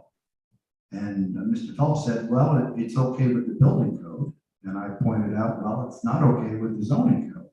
To which he responded, I'm not really that familiar with the zoning code. That's really not part of my job. And then one more. No, with regard to, the fence itself, what was your impression of the fence? It's offensive. It's horrible. It's sort of out of character with this island. All the reasons that we came here, built property here. To have a 6-foot-high chain link fence stretched across our entire border. There's nothing like it on the island except the airport, the dump, the water treatment All right, but facility. I'm sorry, but again, that is nothing that we can, that it's not within our purview to comment on. The only thing in the zoning ordinance has to do with the height of the fence. Can I respond? And I would also point out to the board that for a structure to be offensive, it has to be offensive through noise, concussion, odors, fumes, smoke, gases, harmful fluids or substances, danger or fire or explosion, none of which have anything to do with offense. So I think, because ma'am, if I someone could- finds it personally offensive is not relevant to the issue before the board. The building official issued the permit. Again, the only thing that's relevant is whether it was issued properly under the ordinances. I disagree with you, okay? It's the enforcement of the zoning ordinances of the town. Section 111 is one of those ordinances, all right? And it says specifically, any structure or building, or any use of any structure, building, premises, or land which is injurious, obnoxious, offensive, dangerous, or a nuisance to the community or to the neighborhood through noise, vibration, concussion, odors, fumes, smoke, gas, dust, harmful fluids or substances, dangers of fire, explosion, or other objectionable features. Okay? Determine the community, detrimental to the community or the neighborhood, health, safety, convenience, morals, or welfare, including but not limited to the following, and a list others. But it's not limited. It's broad, and it's broad specifically for this reason. Now, Mr. Marilli, did you contact your neighbors relative to the fence? I did. Did they come over and did they look at the fence? They did. A number of them did. And did a number of your neighbors send letters to this board about their impression of the fence and how it affected them and the community? They did. Okay, and could you, now specifically, we have a letter from Don Logan and Mary Jane Blaser. Yeah, and I would submit to the board That's a- that a personal interpretation as to whether something is offensive is a subjective matter that's not relevant to the determination before the board. All right, I disagree. It's not subjective. It's their opinion. And their opinion is something that has to be considered by this board because it's evidence. I think the statute actually says if it's offensive to the neighborhood. These are my neighbors. So, Madam Chairwoman, if you would rule. Shall we move on? Let me finish. Exhibit 16, a letter from Marilyn Daphne. Yes, we do have all those letters. 17, you got a letter from Martha Wilson. Well, she's deceased. You have a letter from her estate. You have that? Yes. All right. 19, you got a letter from Susan Feldman. Okay. Now, with regard to those individuals, you spoke to them about the fence. And others who came by and as recently as today, my next door neighbors. I believe that Madam Chairwoman has just ruled on this line of questioning. can we move on, please? Well, I think this is one evidence to substantiate the fact that members of the community are offended by what has been constructed and should be taken into account by this board in making its decision. I have no further questions. Does anybody on the board or in the audience, or anybody on the board have any questions for Mr. Barone? Thank Any other comments? Thank you, sir. I have no further witnesses. Is there anyone who is on Zoom who would like to speak before we close the hearing? Well, I don't, the property owner's here. Of the I property don't owners? know All if he right. has. Is there anyone else who would like to speak? Is anyone here representing the Trahases that would like to speak? I am promised. Okay. You don't have to speak, but if you would like to. There is. Well, if so, we have to put you into the record and swear you. So would you state your name for the record? Philip Trahanas. And Kathy, could you swear Mr. Trahanas in, please? Do you solemnly swear that the testimony you're about to give in the matter now in hearing shall be the truth and nothing but the truth? I do. So the only thing I can say, and I understand what it was that swearing formality, there is much that I would love to say and respond to. But there is a pending litigation matter Right. that is far beyond the scope of what we're discussing today. And I've been advised it's not in my best interest to comment on it. So I'd love to help inform this discussion, but I can't. I apologize. Thank you. Thank you. All right, if there are no further comments or questions, Mr. Tilson. Yes, if I may, there was a lot of reference to section 711 demolition review. If the zoning board gets a chance, I would ask that you read section 711C, procedures, number 1A. Building official clearly has the authority to issue a permit for demolition if the structure is void of reuse potential or cannot be moved due to significant impairments like significant trees or stone walls. Wetlands. Exactly, and that's why I just wanted to make sure the zoning board is aware of that section. Okay, hold on a second. Seeing that you opened up the door for me. Can you Okay. just move that microphone a little bit? Yeah, thank you. Let's talk about section 711.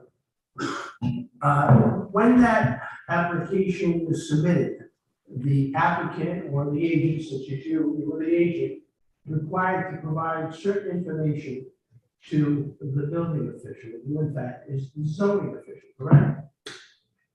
There's no witness. He is the witness. He's making a statement. I'm cross-examining him. We've already, He's opened up the door to this issue on the demolition permit. yes, but the chair has ruled that that's not relevant. We can't go back to that again. So you're gonna preclude me from cross-examining? Yes, The chair, and it has to do with the demolition, yes. Fine, thank you. Any other comments or questions? If not, I will close the public hearing and we will take the matter under advisement. Thank you very much. Thank you all for coming. Okay, are we going to do the decisions? Yes. Okay. I could wait. Yeah, I would wait. Yeah. So we're going to do the. That's okay. I was just like.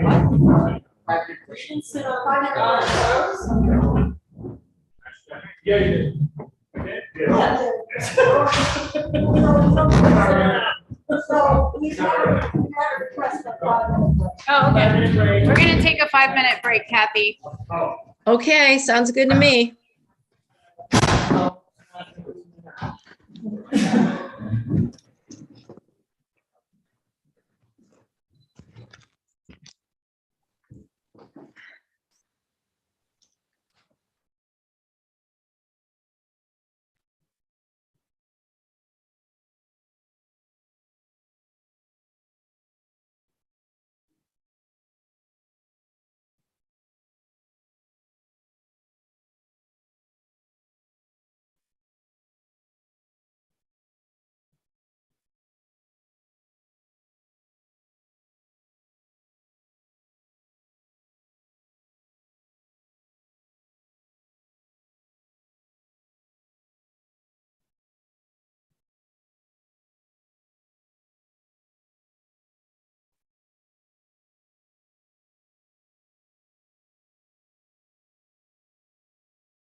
come back to Kate on this. Okay, all right, that's my agenda. Do you want to do the work session on this first, or what do you want to do? I don't care. Why do you, but Well, we could let Kathy go if we have the work session. Yes, okay. Okay. So they're gonna have a work session first for So, the hearing that you Judith, think. you need to come back up. We're gonna do the work session first. Okay. Just be careful of the cords, please. So, Sorry. get my steps in. all right, so. Kathy, can you hear us Can you again? hear all of us? Kathy? Hold on, she's coming back on too. Bill Landry, can you hear us? Yes, I can. Okay, all right, so then Kathy can, okay, I just want to make sure. I don't see Kathy yet. Hold on, I gotta get my glasses. Hold on. Okay. All right, I guess I'll take the lead. Can you just use your microphone so that Kathy can hear you? That's all. Kathy, can you hear this? Are we on? You don't need to do. You don't need to do this, this is just our work session. I'll take the lead on this. Bob. In my opinion, the only thing in the zoning ordinance that is pertinent to the fence is the height. Whatever we may feel about what it looks like or doesn't look like. And I think there was confusion about the requirement for a building permit, whether it was Bill Landry felt that it should be issued to cover things. So we might say that there was a mistake, but a building permit was issued. And I think it's a legal permit. I guess I would back up a little bit, because, so this idea of structure versus accessory structure. It's not an accessory structure. Right, no, I hear you, and so it is a structure. I guess if it is a structure, I'd like to hear why it's a structure. And there's precedence for that, I'm guessing, because we've been advised that it is a structure. I want to learn, right? So I'm curious why it's a structure. And then my second question is, if it's a structure, does it have to abide by all rules under zoning? The answer to that is yes. I know that answer, but to me, looking through the zoning, it's an interpretation that a fence is a structure. So, It but does like, not specifically say a fence is a structure. I do, but my next, so what I'm just going with it, right? So if we're saying that legally the fence is a structure, then does the fence have to abide by setbacks? Yes. Oh, well, no. An accessory structure. Well, why, do you want Kathy or Bill? I mean, I love the lawyers. Bill, do Yes. you want to weigh in on it or? No, we're talking about Trahanis here. I'm. Oh, recused right, from you're right, you're recused, okay. So if you're talking, Now, what I would say is the points when someone takes an appeal, and it's not just a building permit appeal to the Supreme Court, that appellant is limited to the arguments raised before the appellate board, in this case, you folks. There's been no argument made in either the papers or before you that any type of zoning was violated by this fence. So that's not an issue because they haven't raised it. And if they raised it, then if they raised it in the application, then the other side, Mr. Trahanis, would have had the ability to come in and have someone present testimony on that point. But the thing that's clear, and as I said, it goes all the way up to the Supreme Court. An issue that's not specified is not considered. It's not a point of appeal. So I don't think you have to worry about all the zoning ordinances because that wasn't raised. One of the fundamental arguments here is whether or not the fence is a structure, because if the fence was a structure, it needed a building permit. So what I'm trying to understand is why is the fence a structure? And then I want to understand, because I think we start to set precedent here, we say this is a structure, I want to understand why, but then is a structure, just for my knowledge, is a structure then doesn't have to follow zoning laws? I think it's a matter of interpretation, whether any object is a structure or not. There is a definition of structure in the ordinance, and there are no examples, there's nothing that says this one is a structure and this one isn't a structure. So we can interpret whether the fence is a structure. Right. And I don't personally believe that the fence is a structure. Because It doesn't meet the criteria of it has to have a use, and a fence does not have a use, it just is. And if you say a fence is a structure, then from here on out, right? No, we're not obligated to follow precedent, our own, we don't set precedents that we're then obligated to follow. I just like, it's tough for me as a new member, like if we're saying a fence is a structure, then we're gonna look at every fence and say, is this fence a structure? Is that fence a structure? And then if this fence is a structure and it has to follow zoning laws, but this fence is not a structure and doesn't have to follow zoning laws, you know, for me, we're still looking I for. mean, a really good example is a very complicated case that took place in Southwest Point in 2001. Yes. A tennis court was built and it didn't respect the setbacks that were required for an accessible structure. And we spent literally hours trying to determine whether that tennis court was a structure. I think we determined pretty early on that the fence itself had nothing to do with it. It had to do with the assemblage of the materials and the use as a place to play tennis. And So, Judith, it's not the that just you're the on, presence of a fence does not make it a structure. you're on the side of no structure, fence, no structure. I mean, I think you should read the definition of structure in the zoning ordinance to see if you feel it. But as, Uh-oh. Everything just froze.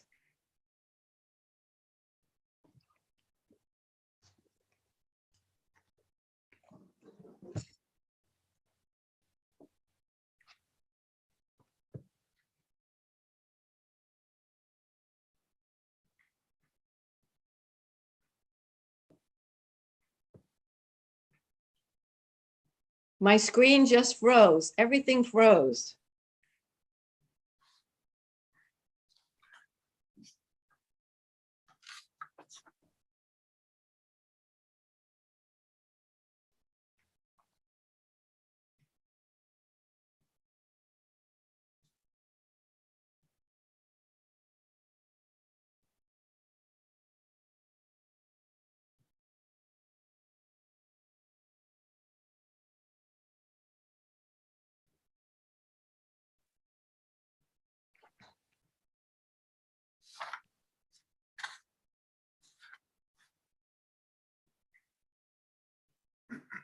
Kathy, can you hear me? Yes, but my screen froze. Everything froze for me too. I don't see anybody but you, and it looks like somehow we're cut off from everything visually and audibly now. from I here. just texted Jen.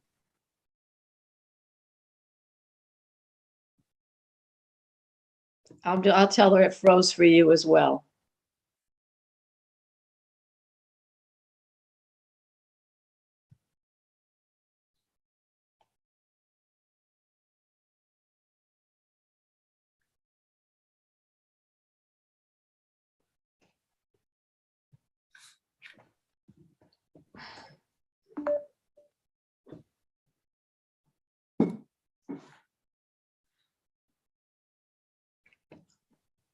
I'm going to text the town manager now.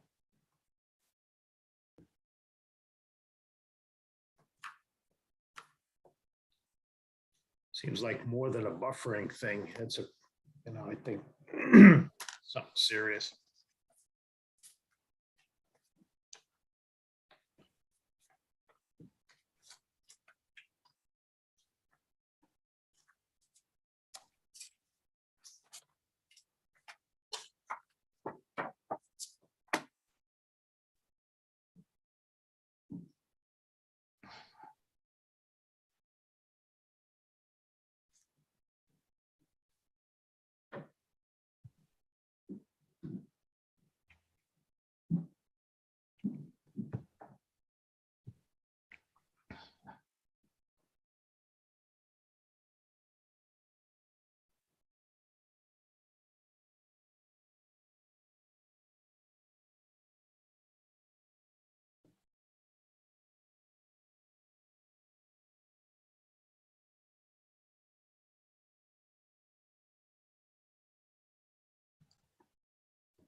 They lost the Wi-Fi. Yeah, we don't have, the Wi-Fi went down in here, so I'm calling you. Bill can hear you, and he can hear me, and because he is in the same situation. He can't hear us, or he can? No, he can only hear you because I've got my cell phone on speaker. Okay. I'm gonna try to log back on to Zoom.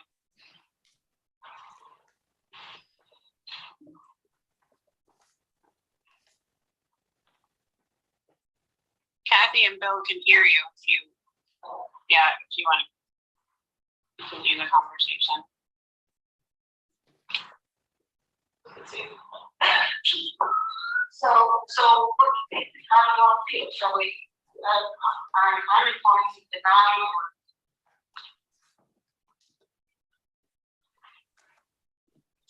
say that saying that it was correctly issued. Yes.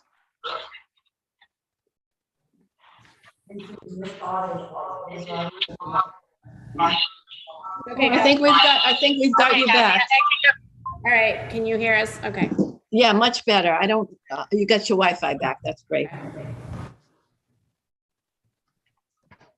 So Susan, your thought process is that because, not the appeal, because whether or not the fence was a structure, but either if you say it's not a structure, you didn't need it, and if it is a structure, it's not one. It was just after the fact, yes. And also because it's a discretionary decision on the part of the building official whether to issue a fence permit.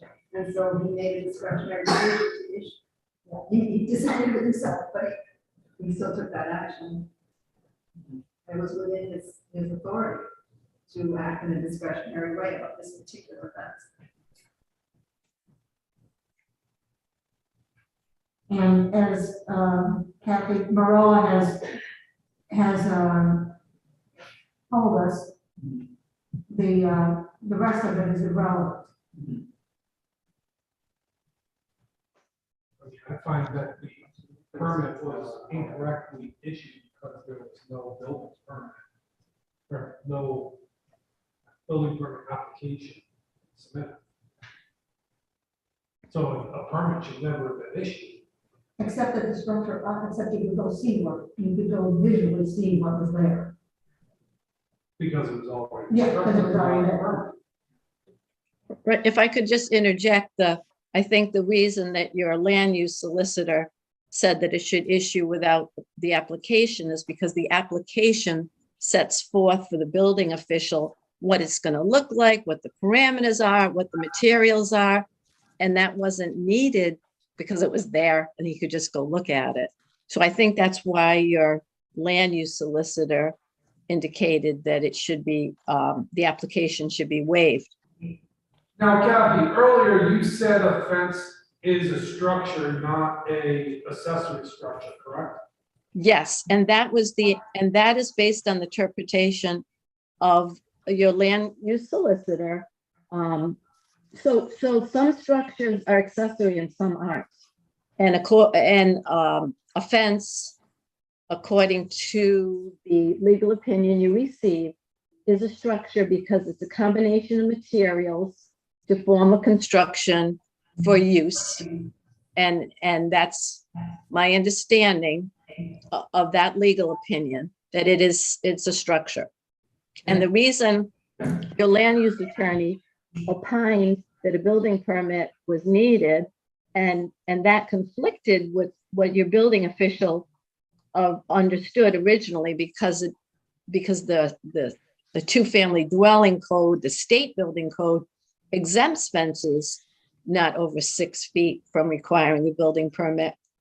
But the important point there is that the state building code does not trump the town's ordinances. So the town can make it more restrictive. It can't make it less restrictive. Like the town could not have an ordinance that says, oh, you don't need a building permit if it's under 10 feet. But they could say that you need a building permit if it's a structure. And the state building code has a provision that basically says that the town can be more strict and if it wants to impose additional regulations. So under the letter of May 14th, they had an opinion from the land use solicitor that because it was a structure, not an accessory use structure, but because it was a structure, they did need a building permit. So that's the position now. And, you know, like I said, the opinion of the land use solicitor. But that's not an opinion we have to, we can feel that it doesn't say fence in structure, so we can decide it's not a structure, right? You can. I would say that your definition of structure is very loose. It's a combination of materials to form a construction for use. For a use. Yeah, for a use. And that's a fence is used to, you know, set the boundaries, and it's a combination of materials. And I don't think that's a use, Kathy, I just don't. That's ridiculous, Kathy. Kathy, with your knowledge, do you know why the Trahanas put up the fence? all I know is that the pending in Superior Court is a spite fence litigation where where the appellant is arguing that it was done out of spite. Now, what actually happened, I don't know. I've heard rumors about golf balls, or I don't know. But that's all being handled in Superior Court. And that's something that judge is going to have to rule on. I just don't see it as fence being structured in any way. So I don't know how much impact it has on this. Well, either way, we'll have to craft a decision that says if it is considered a structure, we're denying the appeal. We don't feel it's a structure. If it's a structure, then it goes right back to the thing, this is on the violation, setbacks out from that. I mean. Well, why should it go by- Setbacks are required. No. For a structure, Setbacks that- are only required for accessory structure. no, for all structures, you can't. No, You can build a house on a property. no, you have to comply with the setbacks for a single family dwelling or an accessory structure. But a structure, you could use it for delineating your property lines, the fence, or a garden to keep the deer out, or to keep your pets in the yard or something like that. I mean, Right, and those would all be uses. Garden fences would be uses, but perimeter fences, I don't see the use of a perimeter fence. I mean, what is the use of a historic stone wall? It was to delineate lot A from lot B are we saying those fences inform the public where the lot lines are? Is that the use? That's one of the uses. Another use is to keep small animals and people out.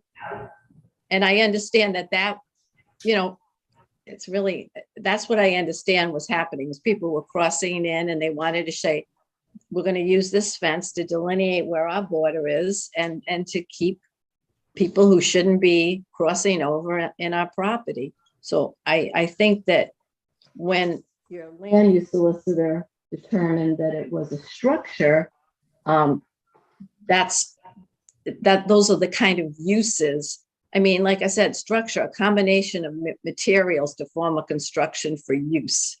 And I can't get inside your land use solicitor's mind, but it would seem to me that interpretation is very reasonable.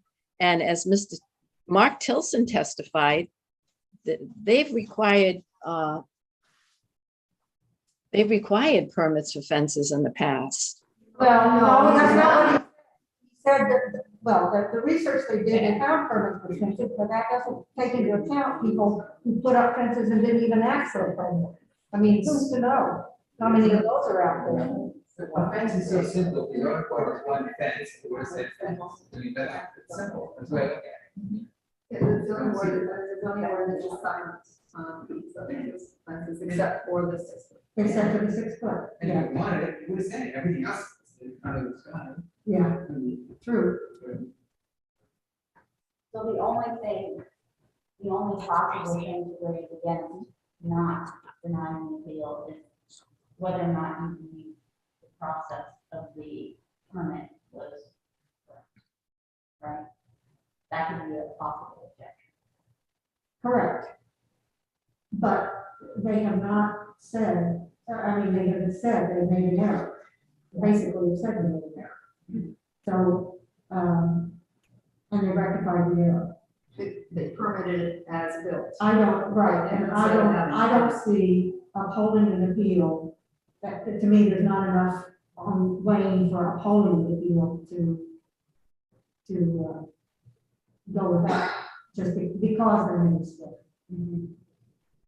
Well, if they made a mistake, we can mistake, isn't that grounds for, if we make that mistake, isn't that grounds for that building permit?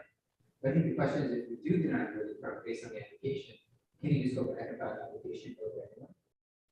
Yes, he can. Right? So it's kind of you, right? I mean, I guess we could in theory, but you just do anything. So I don't know. It's not really make a big difference. Right?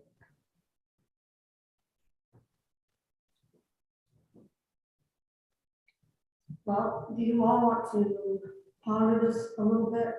And then are we ready to reach consensus and go on? Or do you want to think about it some, and then maybe we could have a special meeting to discuss it if you're not ready to make a decision? Personally, I would like to ponder how it makes a difference if the rest of the board is in consensus. We all have to be in agreement on this one.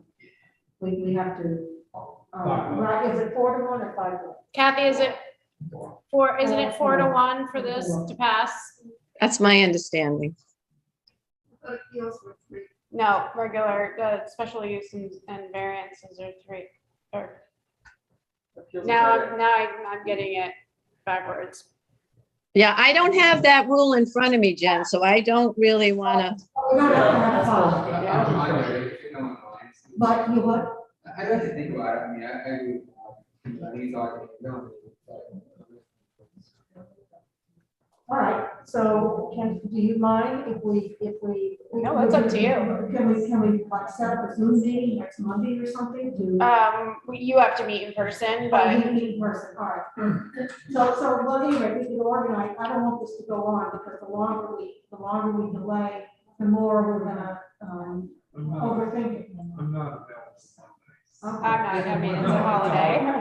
But I think it's best that I make sure I reach out to you with some dates that work for Kathy and the meeting room, so. Yeah, but please keep in mind, as you read this stuff, what we can and cannot consider. Can I just ask a general question, just because I'm curious? So I understand that, like, in this town, historically, the building official has also been the zoning official. But that's not part of the job necessarily, that's the thing.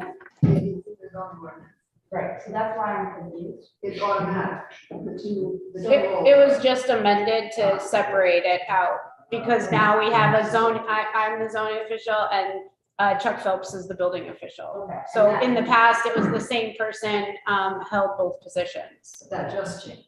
That just changed 2 weeks ago. Okay. What is Tom Reeser?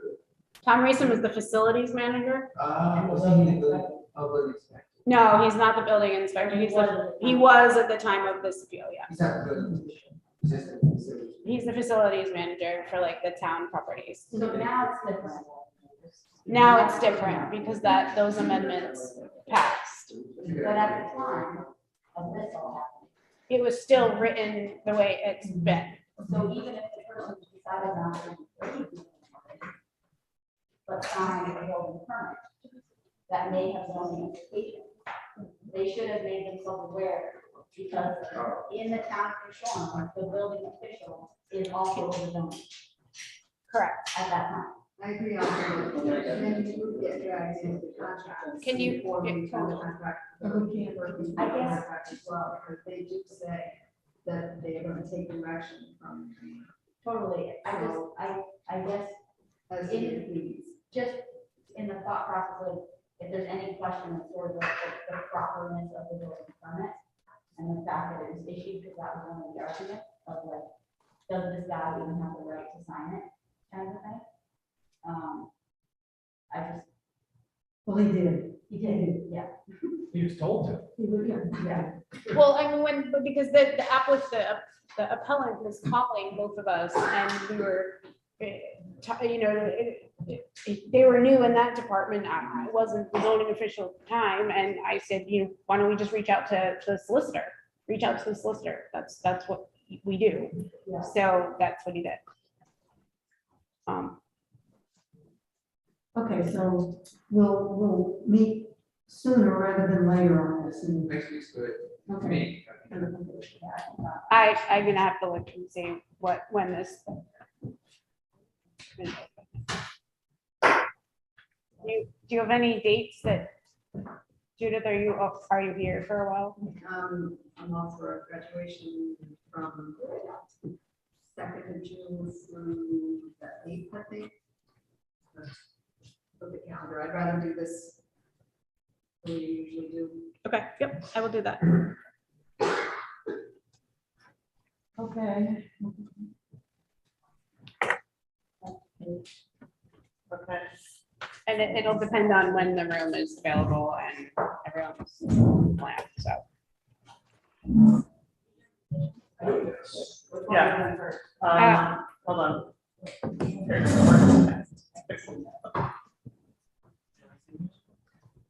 Okay, I'm gonna get off now, Jen.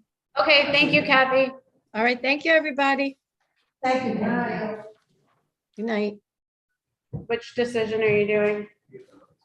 Okay, first decision is Judith B. Rose, about 7/168 Sunset Hill Lane, application for a variance from Article 3, Section 308C, construct a single-family dwelling. Roddy, I believe you have notes on this. Yes, I do have notes on this. Okay, so just get right into the decision. I did, when writing the decision here, I did find conflicting information on it, based upon the different exhibits as well as the testimony by the applicant here. So the notes here on this is, at a meeting on April 27th, 2022, the zoning board of review voted to unanimously deny the application for a variance from section 308 for construction of a single-family dwelling as proposed, but to conditionally approve it, subject to the stipulation set forth below. The decision is based on the following findings of fact. The lot is located in the RC zone. Single-family dwellings are permitted in the RC zone. Plat 7, lot 68 is an undeveloped, pre-existing substandard lot. The New Shore Historic Commission approved the plans. The lot is 7,177 square feet. In the RC zone, 20,000 square feet of developable land is required. 12,283 square feet of relief is requested. Under the dimensional standards of section 308C of the Town of New Shore zoning ordinance, parcels within the RC zone are subject to a minimum front setback requirement of 25, 20-foot side setback, a 40-foot rear setback, and a maximum lot building coverage of 16%. The subject parcel has an average depth of 71.5 feet. They meet zoning dimensional side requirements, but not the front and rear setbacks. The original application was amended such as to seek no side yard relief and a smaller rear porch. The proposed dwelling is 23 feet 8 inches by 38 feet with a proposed footprint of 1,145.7 square feet. The setback standards for the zone do not allow for a habitable dwelling to be built on the lot without encroaching on the front and rear setback lines. Without setback relief, it leaves only a 6.5 deep area for development. Based on the presentation of the applicant's attorney and the testimony of her surveyor, the proposed house is located roughly at the center of the lot. The location of the house keeps with the surrounding neighborhood and the depth of other houses. There was testimony that the subject parcel is smaller than other lots in the neighborhood. The location of the two-story single-family colonial could not be moved north or south, for example, forward or backwards, without further encroaching on the front or rear setback. Exhibit 1 indicates that the proposed rear porch is 6.83 feet by 10 feet without steps. However, the proposed rear porch on Exhibit 2 exhibits that the deck is 8 feet by 12 feet with steps. Exhibit 3 indicates that the square feet is 68.3 with no steps. The applicant testified there will be steps off of the rear porch allowing access to the driveway. The conflicting documents and testimony leave uncertainty as to whether the deck would have steps, which would change the proposed 15.96 lot building coverage. Using the greater dimensions provided, the proposed building lot coverage is 16%, deeming it in excess of the maximum lot building coverage in zone RC. The applicant is not seeking relief from maximum lot building coverage. The approval is subject to the following conditions and stipulations. The rear porch will not be allowed as proposed. A porch may be added within the allowable setbacks and maximum lot building coverage, but only in accordance with further condition stipulations below.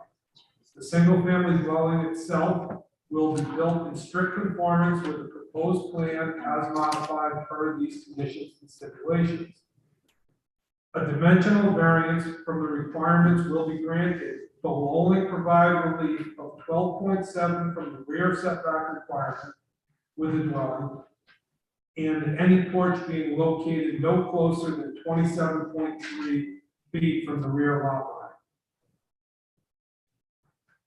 line. And relief of 13.8 on the front setback, with the front entry being located 11.2 feet from the lot line, and the dwelling itself 18 feet from the lot line. 12,283 square feet of lot coverage, relief. No, sorry. I was just- Lot coverage relief is granted. There will be no relief from maximum lot building coverage. The relief granted hereby represents the least relief necessary to address the asserted hardship. And then we tell this stuff. Second, yeah. So we have a motion made and seconded. Anybody want to make any comments, discussion? Yeah, so in the stipulation about the porch being able to go into the, anywhere you can make the setbacks, whatever you wrote that. Did you say that it can't exceed the 16, what's the lot coverage there, 16%? The lot coverage there is 16%, and what the application had was 15.96. So without the porch, no, it's obviously, so they cannot exceed 15.96%. Or they have to come back, because if they cannot exceed the maximum. So you're saying, because what I'm saying is, because they applied for 15.96%, I mean, it's literally a matter of like 4 square feet, but because the application said 15.96, and that is how the abutters were notified.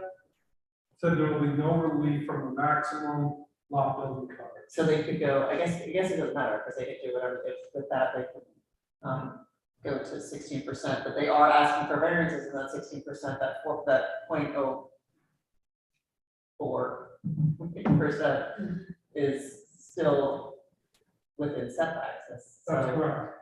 I would put it to 15.96, they can't exceed 15.96. I think. I have no issue. I think just because that's how it was advertised, and That's how it was asked. yeah, I mean, and then while they have the ability to go to 16%, the building is within setbacks. So it's a little bit different than. Let's just keep it. If they can figure out a way to get a porch in, They could figure out a way to get a porch in before they can move it to the other side, like you said. So you're gonna They can have amend, a patio. off the you're back. amending your motion to include 15.96. Yes. Please. Okay, any other discussion? All in favor? Aye. Okay. Motion made. Rob, did you vote? Yes. All right. You voted in favor? Yes. Okay. The second decision of the evening is John and Gabriella Spear, plat 6, lot 2-1 off Old Town Road, application for a variance from section 113 and section 308C to construct a single family dwelling. Yeah, that's about awesome. I move to approve the application by John Redwell Spear, plat 6, lot 2-1 for a variance from section 113 and 308C for construction of a single family dwelling identified in the application as a small house. The motion to approve is based on the following finding of fact. The property is in the RC zone on a pre-existing non-conforming lot of record. The area is 2,089 square feet, making it impossible for the applicant to adhere to strict conformance to dimensional standards and reasonably enjoy or permit use of the land. The applicant has requested the least relief necessary to construct a small, single-family home that both adheres to the building code and remains functional. The hardship sought is more than a mere inconvenience. It is due to the lot size and is not the result of any prior action by the applicant, does not result primarily from the desire of the applicant to realize further financial gain, and will not alter the general characteristics of the area. Subject to the conditions set forth below, the variance granted will be the least relief necessary to remove the hardship of the applicant. The approval is subject to the following conditions. 1, the construction must be in substantial conformance with plans submitted. 2, the size of the porch should be reduced to 6 feet by 15 feet. Number 3, to address drains on the land, the applicant must include guttering in the dry well. Second. Motion made, second, any discussion? The reduction of the porch was what? 6 of 15. That was what we talked about. Yeah, so that inconsistency and so. Right, go to the small. Because the site plan and the building plans are different. Right. Yes. Right. Okay, motion made, second. All in favor? That's a good decision, right? Yeah, that gets the language flowing. Good job. I gotta learn to write shorter. It's good to,